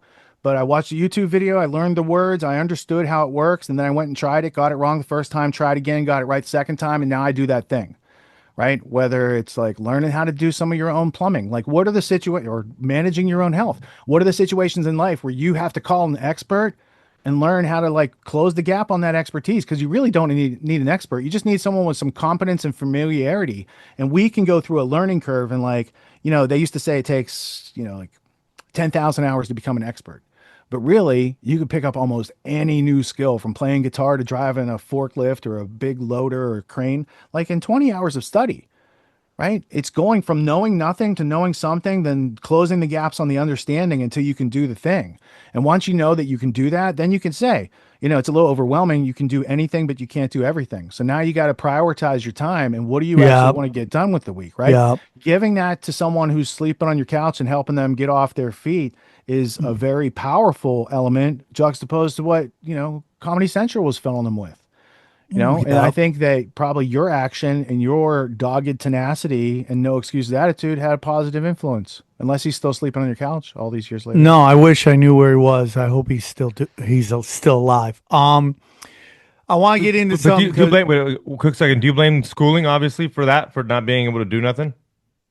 I believe government taking schooling away from parents and states probably has something to do with it, like a federal government, because they did have a whole process where they wanted to not empower students with the power to think, because then you would compete with their status quo ideas. So it's not the teachers and it's not even the local districts. They don't have any they don't have any autonomy. They're just doing what they're told. They're in a system that all trickles down like orders and just regurgitate this on the test, and that's called learning. It's really not. So I would say that everyone has personal responsibility, and maybe we should have all been smarter about the system, but we're here now and we can get smart. And we're not going to get smart if we act as victims of a system that we don't have any influence over. We're acting smart when we say that happened and I can have post-traumatic growth instead of a stress disorder for the rest of my life. And that growth, I think, is the healthy mental acuity to be able to make a goal and achieve that goal by a method. Because here's what the 1938 Yale frustration and aggression studies said. If a candidate is blocked from achieving their goal, they will become frustrated. And if anyone becomes frustrated, at some point, they will become aggressive. And I took that to, like, how did they apply that to our society? They learned that. What did they apply it to? Well, if you get frustrated, here's a pill. If you get aggressive, here's a industrial prison complex where we'll make money from you one way or the other, right? So now, if you don't give people the ability to reach goals, they're either going to end up drugged up or locked up. But what if we give them the learning algorithm so they can learn anything, conquer problems and challenges that are in their way, make goals, achieve them, and bring their offer to the market and live a better life? That subverts the entirety of 100 years of they, them, those who have been trying to undermine us and hold us back. They don't understand freedom, which is why they're threatened by it. But because they don't understand freedom, they can't ever extinguish it. We are always steps ahead of them, and they are trying to catch up with surveillance and all these other things. And they have a goal. They want total domination with robots, algorithms, and drones to block off their human Elysium layer before we can get freedom to the masses. So we're in a race right now. I thought people would take Terminator as like a warning, and instead they took it as a business plan. They actually made Skynet, and they're robotifying it right now with autonomous robots, right? Yeah. So we have to learn to see things for what they are. We're in a intellectual arms race. If we don't intellectually arm ourselves and practice intellectual self-defense, which is why I teach all this stuff, the robots, the AI and the drones are going to rule over our families, our future, our next generations. And it's like, picture the jackboot stomping on the face, like Orwell said, man. So we have to learn from history before it repeats. I also did 24 episodes of a series by that same name. So it's just a humble plug. Yeah, dude, you're crushing it. You're totally right. But here's my whole thing. And I want to get into some stuff with you, is that there's this whole notion on the internet that the right is fully accepting this Palantir shit, and they're just like, it's gonna be used for good. And I've seen one tweet with that one guy, and I think he kind of got curb stomped in his his comment section. Most of the people I see, and granted Twitter only shows me certain people, but they seem to be pushing back against this. I 100% believe that the Israeli-Palestine situation and this Palantir stuff is going to cost Trump a lot of his base. Maybe he doesn't care because he got in and now he's got 4 years and he's paying off his slave masters. That's fine. But I do think people are waking up to it. And I do believe that the conscious whole energy of humanity is a lot stronger than this small group of lizard people. And they've been able to work in the dark against us. But now we see what they're doing. Maybe I'm just full of hope and have a white pill. I'm trying to save myself, and by my action showing other people they could save themselves. Do you think Trump could lose his base? Yeah, he could definitely lose his base because he's married into an agenda he doesn't really understand. Right, his grandchildren have a right to return. He's made certain positions known and catered to Bibi Netanyahu for a long time. The technocracy of Palantir and the apartheid of the Palestinians they're tied together, man. They test new technology on the Palestinians because they're prisoners. It's a prison. It's a panopticon. They're under total surveillance all the time. They have cutting edge sensors, all this stuff. So when you know that, and then you see October 7th, it's like, oh, that's their 9/11, which means, you know, it's not what they offer it to the public to be. It has a purpose. They used it for that purpose to get away with, I will say, ethnic cleansing, because I can prove that 100% all day, every day, because people want to argue over the definition of genocide, but it's very clear. And it was created, ironically, as a function of what was done to Eastern Europeans. So, Armenians. Armenia, well, the Holodomor, I mean, that just means death by starvation. That was that was part Stalin and part Western countries turning their head and coughing conveniently to, so there's a lot. There's the Ukrainian Holodomor, there's the Armenian genocide, there's all these types of things that we're not taught in school. What we're taught about the Civil War isn't really like the situation, because if they taught Civil War legit in school, I have a presentation called The Underground History of America. They would teach you, yeah, dude, they would teach you that there's an international banking gangster crew that's working with the Confederates and the British to subvert this country, and that they took away the banking and made Lincoln print his own greenbacks, and then they whacked him. And then I have their letters calling him a thief, right? So it's like, even though the official story is the Rothschilds supported Lincoln, there is no history or artifacts to that, quite the opposite. And then they had their guy, the Rothschild International Banking Dynasty, had their guy, August Belmont, run the Democratic Party at that time. So they were in charge of the Democrats, which was the party of slavery. So I'm not saying that the Republicans are good, although Republicans were founded as the abolitionist party. So, I tend toward the abolitionists rather than the slavers, but other red team, blue team things I leave to, people who believe things without needing evidence. Yeah, I totally agree with that. There's a real argument out there that even the Revolutionary War was funded by the Bank of England to get the new territories away from the monarchy. And it was shortly after the founding of the Illuminati on May 1st, 1776. Unbelievable. Yeah. There's a lot of interesting history on that. One of my favorite books is called Fire in the Minds of Men, Origins of the Revolutionary Faith by Rhodes Scholar James H. Billington. He was the Librarian of Congress. It's the history of secret societies. Mithraism back in the day, all the way up through the Illuminati. He's got all the notes in the history. It's a very authoritative. What's it called? Book. Fire in the Minds of Men, Origins of the Revolutionary Faith by James H. Billington, Librarian of Congress and Rhodes Scholar. So he's part of the Anglo-American establishment that wants to bring America into the empire to take over the world. That's a conspiracy that people should dig into. The co-conspirator, William T. Stead, died on the Titanic, interestingly enough, and he has a memorial in Central Park for some reason, even though he's British. My whole opinion is that the British Empire still controls Israel. They definitely control Saudi Arabia. They control. Let's call it a merger of interests, right? Because the Rothschilds had the money, but the British Empire had the ships and the military. They need money to run the military, and the people with the money need people using violent force to enforce an agenda. And so you might see the Balfour Declaration as like a receipt for a transaction. Britain gets America into World War I, and then the Zionists get Palestine, and it's addressed to Lord Rothschild. But I still think the British Empire controls Israel, and it's all about controlling trade routes, and they control Saudi Arabia. Jay Dyer was on, and he was talking about how the first Saudi Arabian king was a British spy. So if you control Saudi Arabia, you control Mecca, and you control the Greater Israel Project, which is an interesting thing because I don't think there's enough Israelis to control all that, which is definitely the United States is going to be the manpower to control all these routes. For sure. And it's all about trade routes. It's like we're the property managers for the British Empire. Here's an authoritative book. St. John Philby, or St. John Philby is how Americans say it, but his name's St. John Philby. He was an MI6 agent who went to the Arabian Peninsula Arabized himself in his stylings, took an Arab wife, got close to Ibn Saud, made him the tribal leader and a king eventually. And so this is MI6 setting that up right before they created the Muslim Brotherhood. So Jay's right. And Loftus also writes about this, because I'm thinking back, like, where did I learn about Philby? It was either from Dave Emery or John Loftus back in the day. So I like to point people to where I learned the stuff so you can learn it for yourself and have that ride instead of being like, I know everything. I'm just telling you where all these artifacts are, that they exist, that they're substantial, and here's how they fit in.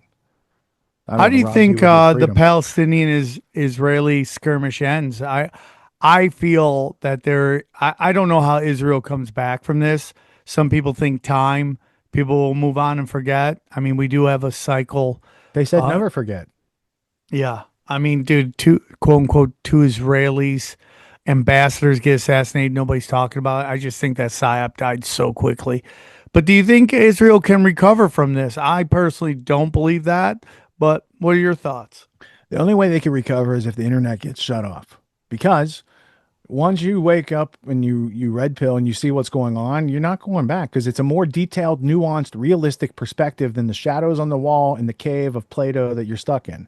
But if I come in there and try to free you of your chains, it's not my right to do that. You'll try to kill me, and that's your right to defend yourself. But if I show you pictures on the wall that are more believable than what they're showing you, you'll come outside the cave to see where those pictures are coming from.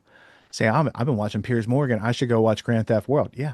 You should go upstream from the culture and see all the cool stuff that goes on. Because Piers, he doesn't have the access level to show the type of history that we juxtapose on a weekly basis. So, like, there's people who have bigger audiences, and then there's people who actually make news. The people that inspire the wider audience people. You got like Whitney Webb and James Corbett and Jason Burmis and a whole bunch of people that we know and have worked with for a long time. Union of the Unwanted host and guests for sure. So I'm comfortable continuing to believe that Palestinians can eventually have some justice, but I'm also realistic insofar as unless we get people to wake up with stronger doses of reality, like I have a presentation called The Underground History of Israel-Palestine Conflict. You can find it on Rumble. It's on my Grand Theft World page. And if more people saw that, there'd be less arguments, right? The Douglas Murrays of the world wouldn't have to say, you've never been there. It's like, no, dude, I read the books from the people who are there, who are Jewish, who are saying, like, here's what's going on. There's apartheid, there's concentration camps, there's technocracy, all this sort of stuff. And, I'm not an apologetic for Hamas. I don't like, first off, they did damage to the Palestinian effort by taking civilians along with the military people, right? In their surprise attack where they broke out of prison that day. So there could be Trump hotels there because Jared Kushner has been talking about developing that land since November after 10/7. I played the clips on the show. I'm like, look, they are like, here's the rubble. And they were like, here's our skyscrapers on the Riviera beach. And there's like trillions of dollars of natural gas and oil right off the coast that the Palestinians have never had freedom to go to. And let me say this, if you want a starting point, you can't go back to 3,000 years ago in the Bible, because you're not allowed to do DNA testing in Israel, because they're not related back to the Semites, who might be the people actually getting oppressed. The Palestinians have more Semitic blood than the people from Eastern Europe who moved there, right? Also, when we're talking Gaza was part of Egypt. January, February, March, April, May of 1967, until the 6 Days War in June, when Israel went in and said, you guys now are part of our country and you're going to be prisoners for the next 80 years, 70 years, 60 years. How old am I? A lot of years. A lot of years. A lot of years. And then they had, like, they're always saying you're repeating Hamas talking points. Like, when did Hamas get like a press service or aircut? Like, it's such a, because I was listening to Dave Smith and Piers Morgan with the Israeli lawyer last night, and I was like, man, they have such stale responses and they can't respond to the current media environment. And when Dave is like, boom, boom, boom, boom, boom, they can only say, hate speech, anti-Semitism, but they never call anybody a liar. I think that's a Bill Zarian quote. They'll call you names, but they won't call you a liar, because there's a lot more where that came from. Yeah, I agree with that. I think I think that they're in deep shit. And biblically, they talk about the EU. Well, I don't know if it's biblically, but I've been told by people who Tower of Babel. Yeah. that are very Christian, that the prophecy is that the EU is going to go in, and it looks like more and more that's happening because the U.S. is on the wrong side of this. And I'm done kind of arguing it with people. I have people I love that are just regurgitating October 8th talking points, like they've turned off any of the data spewing out about what's going on. They refuse to look any deeper into it. What happened on October 7th? What Why led didn't up Israel attack Qatar? The next day, all the Hamas leaders were in Qatar in their billion-dollar palaces and apartments or condos or whatever you want to call them, right? Right outside of Doha and the Anglo-American establishment military base in Qatar, right? And Qatar is used as a front to fund American universities at a higher rate than AIPAC, right? So there's a whole bunch of cover that they've used Qatar for over the years. And I think you want to break it. You want to break ChatGPT, by the way, just ask it. I tried this the other day. I said, how, if that attack on October 8th or October 7th was planned for months, how did they know that the festival was going to be there when it was only moved 2 days That's right. before the attack? And That's ChatGPT's like, I mean, it really chokes on I one, dude. love it, dude. I Right. love when you stump that motherfucker. Yeah.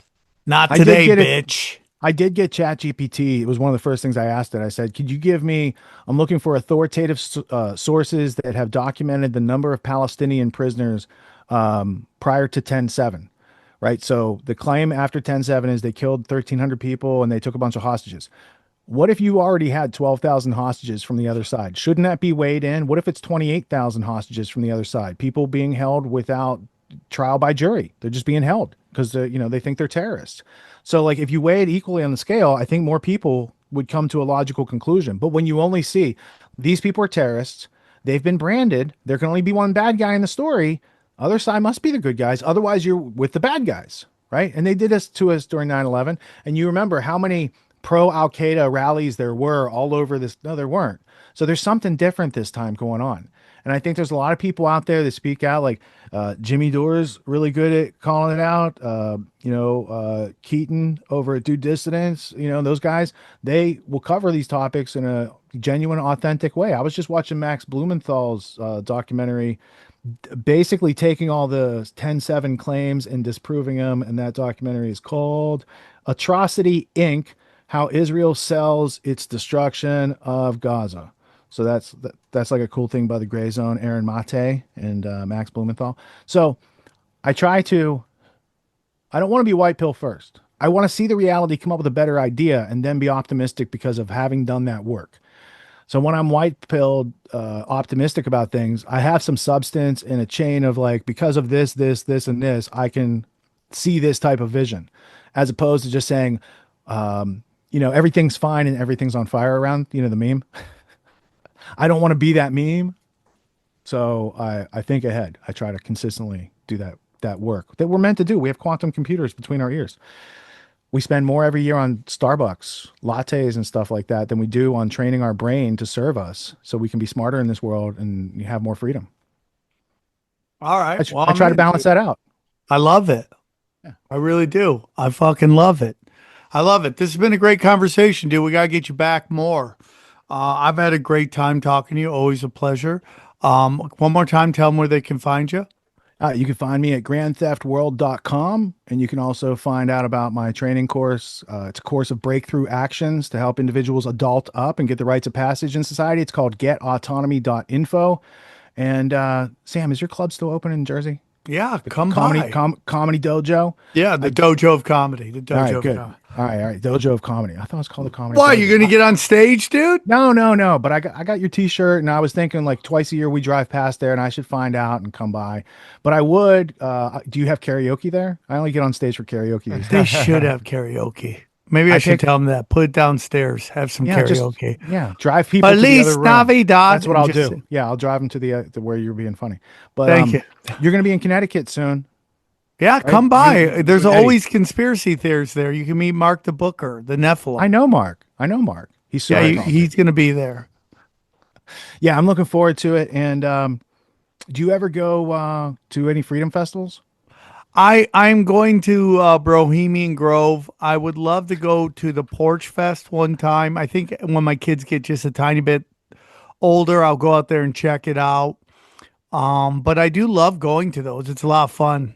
Yeah, I did did- you find the others there? We're going up to New Hampshire for the Porcupine Freedom Festival, which people call Pork Fest, but there's no roasted pigs there. And it's like a family environment. We're outside camping for a week. I run a cafe and we feed all the VIPs and people come by and stuff. So we have like, it's in a campground. So what I'm saying is I have motels, rooms. And if you needed tickets ever in the future, when, things are the right time, I'd be happy to introduce you to the others at the Porcupine Freedom Festival. Let's go, bro. Let's go.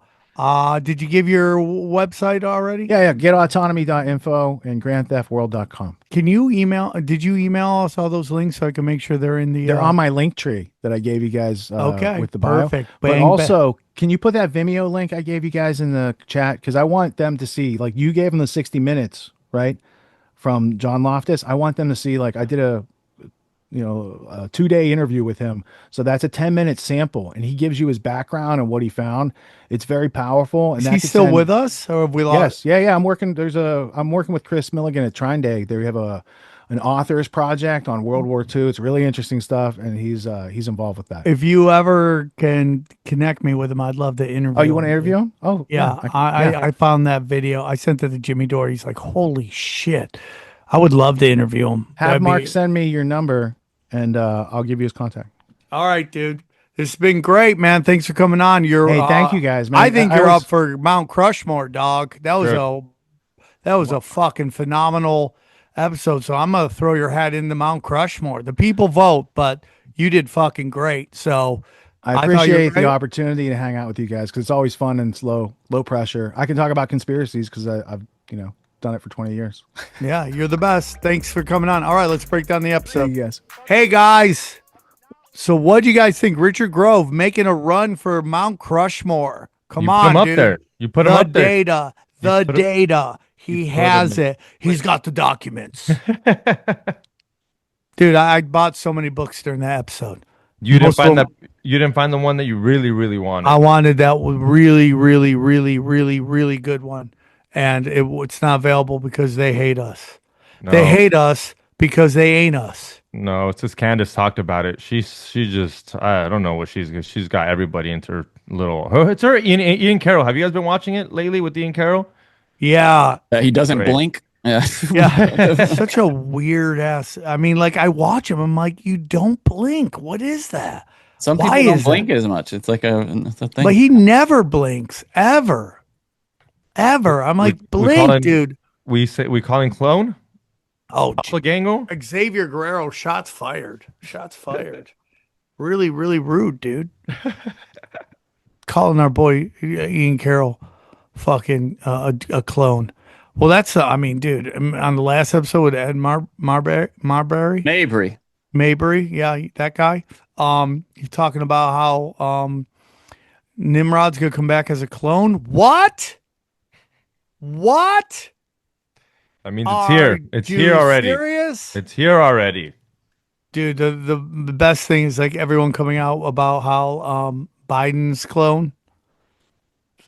So crazy, dude. Clone, wear masks. I've been saying that forever. Johnny, you don't believe in clones.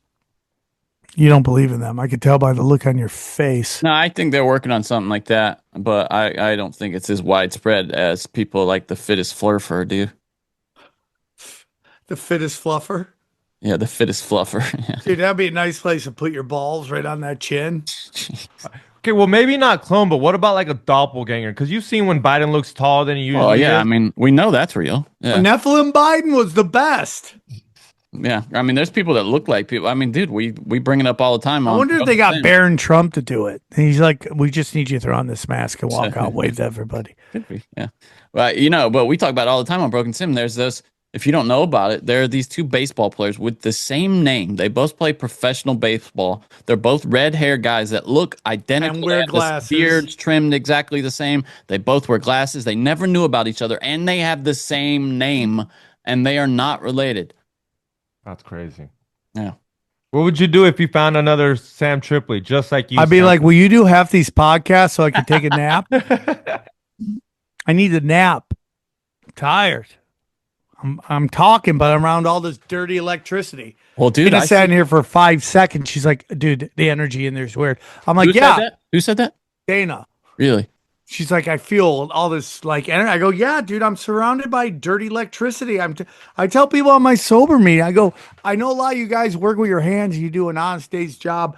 It's really hard, but I am just swimming in dirty energy. Okay, Farmer Johnny. Gotta put some of those rocks in your pocket. Those Yeah, I do. anti-EMF rocks. Maybe wear one. Yeah, Johnny, you just broke the internet, dude. I'm gonna go get some of those EMF rocks and put them somewhere. Seriously, just keep one in your pocket.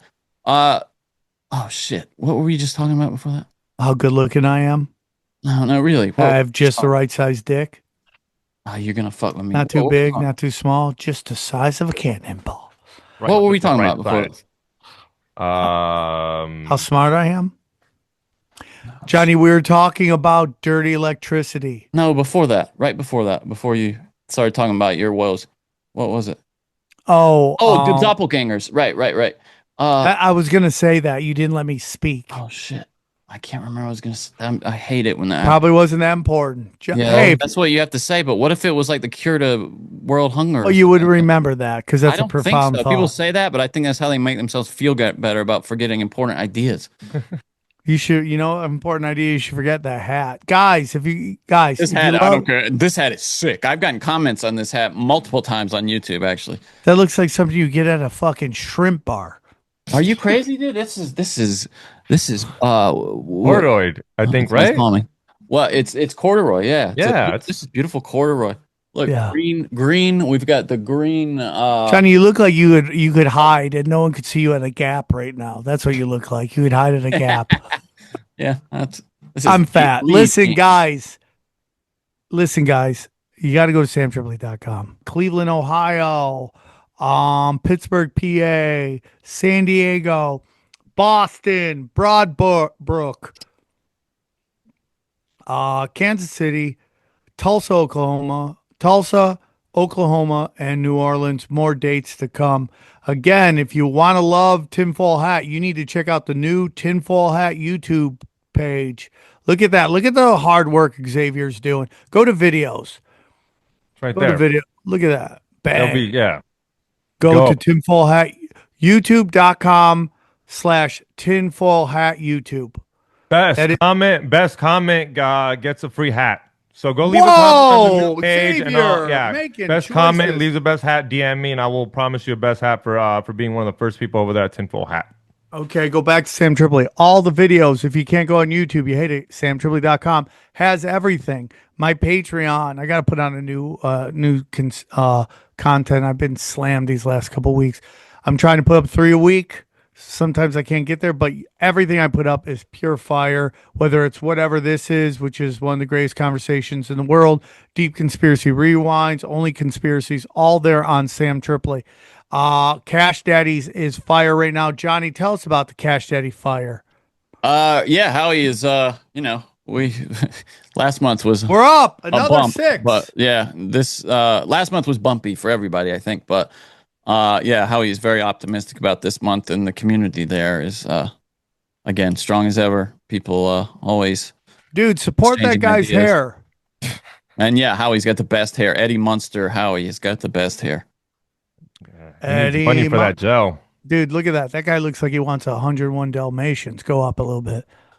Right there. That guy looks like he's going after 101. Everyone's calling them the monsters. The Munsters. Yeah. So go there. Go to back-to-spamtripoli.com. That's patreon.com/cashdaddies. Go down. Chaos Twins is a coming. Second issue, go. Guys, grab your ticket. Grab your issue now. Come to the live show. I'll sign it for you. Our good friends, again, at Live Longer Formula. That's right, dude. Grab that one. Go to t-shirts.com real quick. tinfoilhattshirts.com. Guys, we are putting up t-shirts constantly. Great way to support the show. Common Sense, the Blue Beam shirt. Go down. Some of the old classics are a little bit at discount too. $15. $15 for a t-shirt. Come on, guys. That's straight out of the sweatshop. That's how cheap that is. Look at that. Join us. Help us. Help you. Help us. Help you. Help us. It's a great way to support the show. Go back. Okay, let's go through it. We got Live Longer Formula. We love them. They're a big sponsor of the show now. Okay, check them out. Check out Rife Technologies. Getting right. Matt Rife is fire on Twitter, dude. Great way to get yourself centered. Buy Gold and Silver, one of our premier sponsors. I'm constantly getting precious metals from every month. I'm part of the Wolfpack program. Wise Wolf. Wise Wolf. Wise Wolf, Mineral King, my man Pat Miletich, UFC Hall of Famer, helping you get rid of parasites, helping you make your soil better. AquaCure Hydrogen Brown Gas.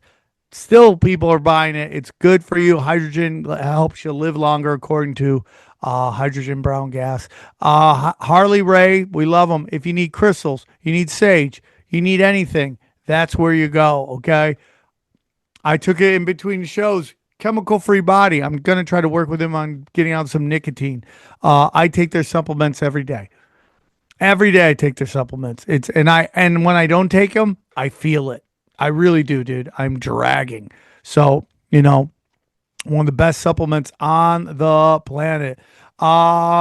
Dude, Joel Staley, want to get in shape? Get rid of those bitch tits. Let's go, dude. And then EMF Rocks, that dirty energy. Prometheus, Leonard Joni has got a Prometheus website. She's going to be putting her own content on her own website, decentralized, so these scumbag fascists can't take down her content. And then Brain Supreme, you heard some really great questions by Xavier Guerrero. Bang. That's it. Thank you. Nuke Social. It's a great way to get all my social media in one place. Tinfoil Hat, Only Conspiracies. Really live community there.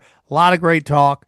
Zero, going to bring that back, but the Telegram's there. Go down. And then all my episodes there. Check out Doom Scrolling, Deep Waters, Conspiracy Social Club, Union of the Unwanted, Punch Drunk, whoever we get that, Cash Daddies, and the darling now is Broken Sim. We've been doing great numbers on that. We're hurling towards what I hope will be 100K very soon. And so, yeah, everyone support it. And then all my specials go down. All my radio, all my specials are there. I'm going to have them put my new Crowdwork special below that, so you can check that out. Anything else, guys? Hit that like button, subscribe, and I'm raffling this off. Look into it. By Sam Tripoli. If you want to know how to get it, go to Extreme Marks the Spot podcast on YouTube. Just go look for it, and you might win this poster. Wow. Johnny, would you like to share anything? Yeah, I'm going to be raffling off my, what do I got here? This pin right here. You can head to at Broken Sim, follow me. And one of you, I'm not going to say whoever, but one of you will win this pin right here. Go get it, guys. Sim on Twitter. Go get it. All right, guys. Great show. Enjoy these highlights. Here's a clip from the latest Broken Sim. Glenn Greenwald, the Hot Topics. highly reputable journalist, also a gay man. He had a little sex tape leakage. And what would you describe the nature of the tapes that were? He likes getting spit on by black guys. Yeah. No, I haven't seen it, but I've heard. So did you watch it? I just saw a still of it. Still, okay. Of him staring into the thing. So this week, Johnny, on Twitter, I've pissed off the trans community, the Zionist. Who else did I piss off? Oh, the conservatives, and then I pissed off the Twitter bots. Like, how did you the Twitter bots are the most benign people. No, the porn bots are nice. They just want you to feel good. Right. Well, which bots are you talking? You're talking about. I'm talking about the Twitter bots that have fake names, and then they just. I see the anons. Yeah, they're just scumbags, retards. I decided out of nowhere because somebody liked my old pronoun joke, and it showed up in my feed. So I decided to promote it and spend ad money on it just to push it out. How'd that go? Oh, bro. All the pronoun people came out again. Oh, no. And it was hilarious. And I just started curb stomping people. Because That's so funny. My feelings are, they're calling me racist, they're calling me hateful. But I'm like, why are my pronouns fake to you, but your pronouns need to be taken seriously? Like, why? Why don't you respect my pronouns? And it's not like I've dropped that's my pronoun. I mean, look at my website. Are you talking about whitenword.com? Yeah. Look at my website. I'm that guy. I'm the real one. Okay? So Edward Glenn Greenwald, most famous for the Edward Snowden NSA leaks from way back when. Yes. But he's done a lot of good work since then. What's the saying you said, Johnny? By the fruits? Yeah, you'll know people. Well, it's not from the Bible. What is the Jesus saying? said it. It's from the Sermon on the Mount. What does he say? Well, it depends on the translation, but it's like you will know What's people by Johnny's their translation? works is the effect of it. You'll know them by their works, you know a by tree the by its fruits, fruit. You'll know a person by their acts. by the fruits they bear. Is that it? Yes. Well, I don't think it's worded quite like that. Okay. It's from the Sermon on the Mount. Let me see. And it depends on the translation, obviously, but it's from Matthew. Give me the Japanese translation. This is the NRSV. Every good tree bears fruit, but the bad tree bears bad fruit. A good tree cannot bear bad fruit, nor can a bad tree bear I good like fruit. you're saying more. Go back. Every tree that and the final phrase is, "Thus you will know them by their fruits." The trees. That's are the people. what I'm saying. No. So you'll know them. Thus, you will know them by their like that band. You will know me by the trail of dead. Oh, the best name ever. Yeah. The best name ever. You will know them by the fruit they bear. Is that what it is, Johnny? No. It's thus you will know them by their fruit. Okay, thus you will know them by their fruit. The Sam Tripoli translation. So we can might get be into something the different. the Glenn Greenwald. There's a lot of talk very years ago that So what happens is Glenn Greenwald creates this website, The Intercept, where whistleblowers can. Oh yeah. Kind of go and give the info without worrying about getting caught. So there's a whole theory out there that was a honeypot. There are people that think that that's a Really? honeypot, yeah, and that's kind of why he's blown up. So I personally, Johnny, believe that there is a psyop feel to this, and we'll get into my whole thoughts on it. But there's a psyop feel to it. Like it's almost like a humiliation ritual to blow them up even bigger. You think it's? Would you say likely that he's been co-opted at this point? I mean, here's the whole thing. I will always go into this with everybody. I will judge them by the fruits they bear. That's what I'm going to say. Because he's kind of owned the gay thing. It's not like they can use that. No, I know that. He loves blacks. Yeah, he loves blacks. Yeah, he's one step short of like Milo. Yeah, like, he's a Kardashian. Yeah. And he likes to get spit on. So there's been it splits up the conservative side. I'm not conservative. I'm an old school liberal. I have some conservative values in some ways. Yeah. But I'm an old school liberal. But I would associate more with the conservative than the progressive by far. Yeah. But my whole thing is this, and this is where I might lose a lot of people. I understand that within religion, that's considered an abomination. I understand that, but we're living in a world where Palantir is trying to bring us literally the Matrix. Yes. Kids are getting bombed in Gaza. They keep wanting to give us these mRNA vaccines. To me, there's like, how does that affect my life? And the truth is, when it comes to social beliefs, I'm libertarian. Like, as long as you're not hurting people, and particularly children, I don't want to hear about it because I don't care. I don't care. It does not bother me. Whatever you do with consenting adults, do whatever you want. Now, the notion is, if he's doing this in private, is this affecting what he does in public? And I go, okay, so then tell me how this affected you the day before the story came out. What was the effect on your life? Because he's been doing this forever. So what is the effect on your life when you didn't know he was doing it? And the answer is there was none. You were just going through your life. And now that it's out in the open, because we are led to believe that this is some kind of honey trap and blackmail scheme, now you're like, oh man, it's destroying society. Well, what was happening before it happened? What are people saying is destroying society though? Well, they're saying that this is it's like a morally corrupt. Morally corrupt. Like his act, like the gay thing is. Yes. Okay. All of it. Maybe I was just thinking maybe like he couldn't get to an interview one day because of hemorrhoids or something. That's the only thing I can imagine. Or he was really. just too busy getting spit on. He's like, I gotta go, but it's so good. Tastes like Gatorade. I'm supposed to be talking to Edward Snowden in 20 minutes. Yeah. So again, there's a couple people that make me nervous. One of them is closeted gays in power. They seem to be like really angry people. There's a couple other that I don't want to get into right now because it's just that's not people that make broken you nervous. sim. But I just like it does not affect me. I just don't care. I have so many problems in my life right now that I gotta focus on that and not what some guy who lives in another country is doing with another dude. It's just like I don't, and this is what happens every time in the culture war. Once the right starts winning and people start coming back to the right, this thing pops up and runs everybody back the other way. Because I was raised, Johnny, that you don't judge somebody based on their group, right? And it's a very nuanced thing to do, and that's why nobody does it. Unless their group is like murderer or yeah. I mean that whole thing, obviously, like what's happening in Gaza, right? We can go, well, that's wrong, right? And maybe you don't have, like I've said this before with the stuff in Gaza, it's not Israelis versus Palestinians, even though it does affect Palestinians, and I defend them at all costs.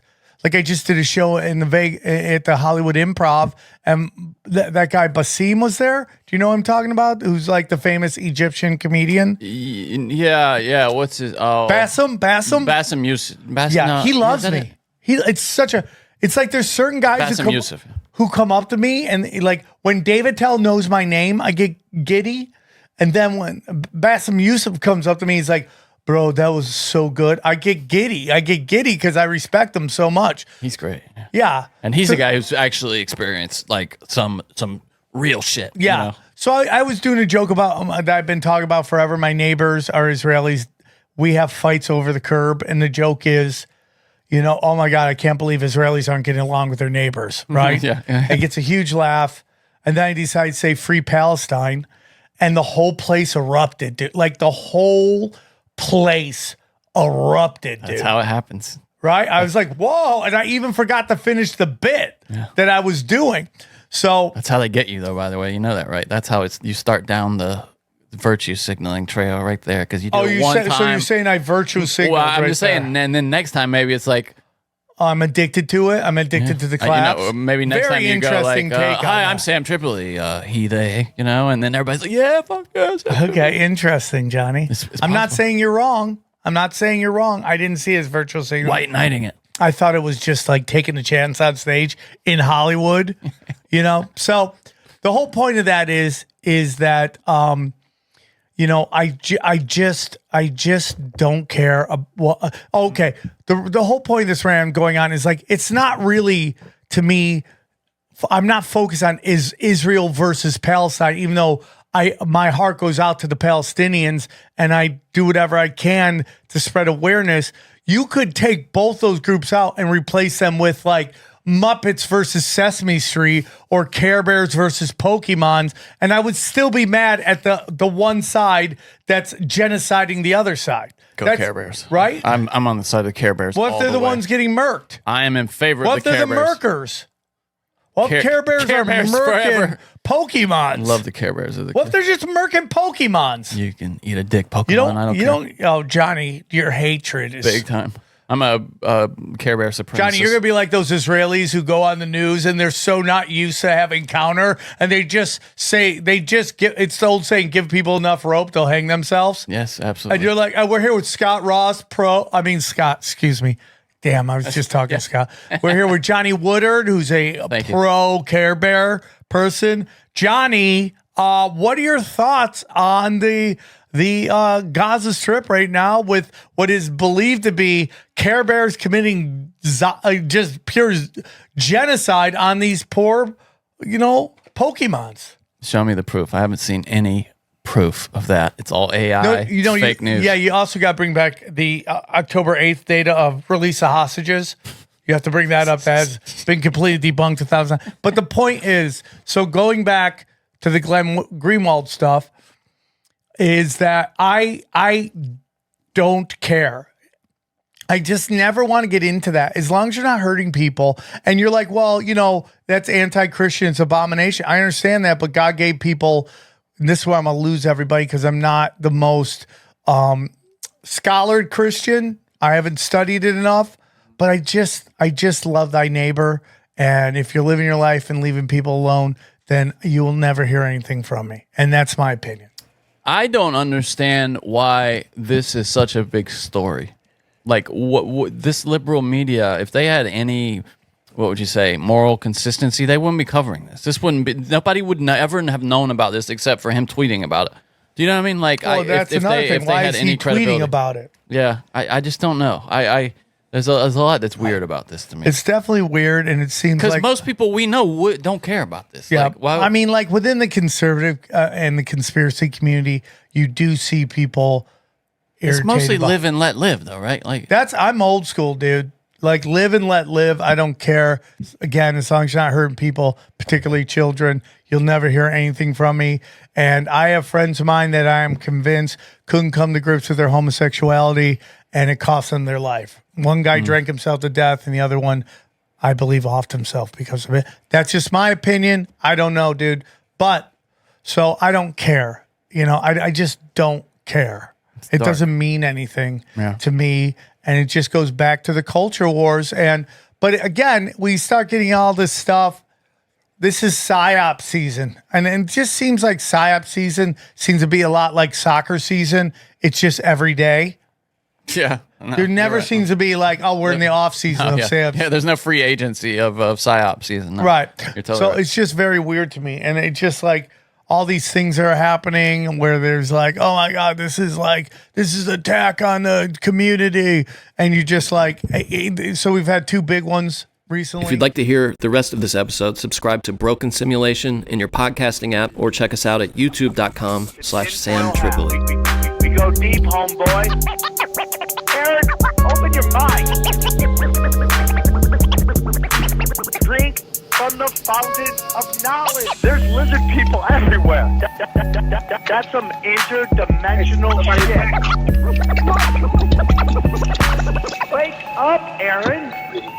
This is only the beginning. Dude, you just blew my mind. Tinfoil hat, tinfoil hat, tinfoil.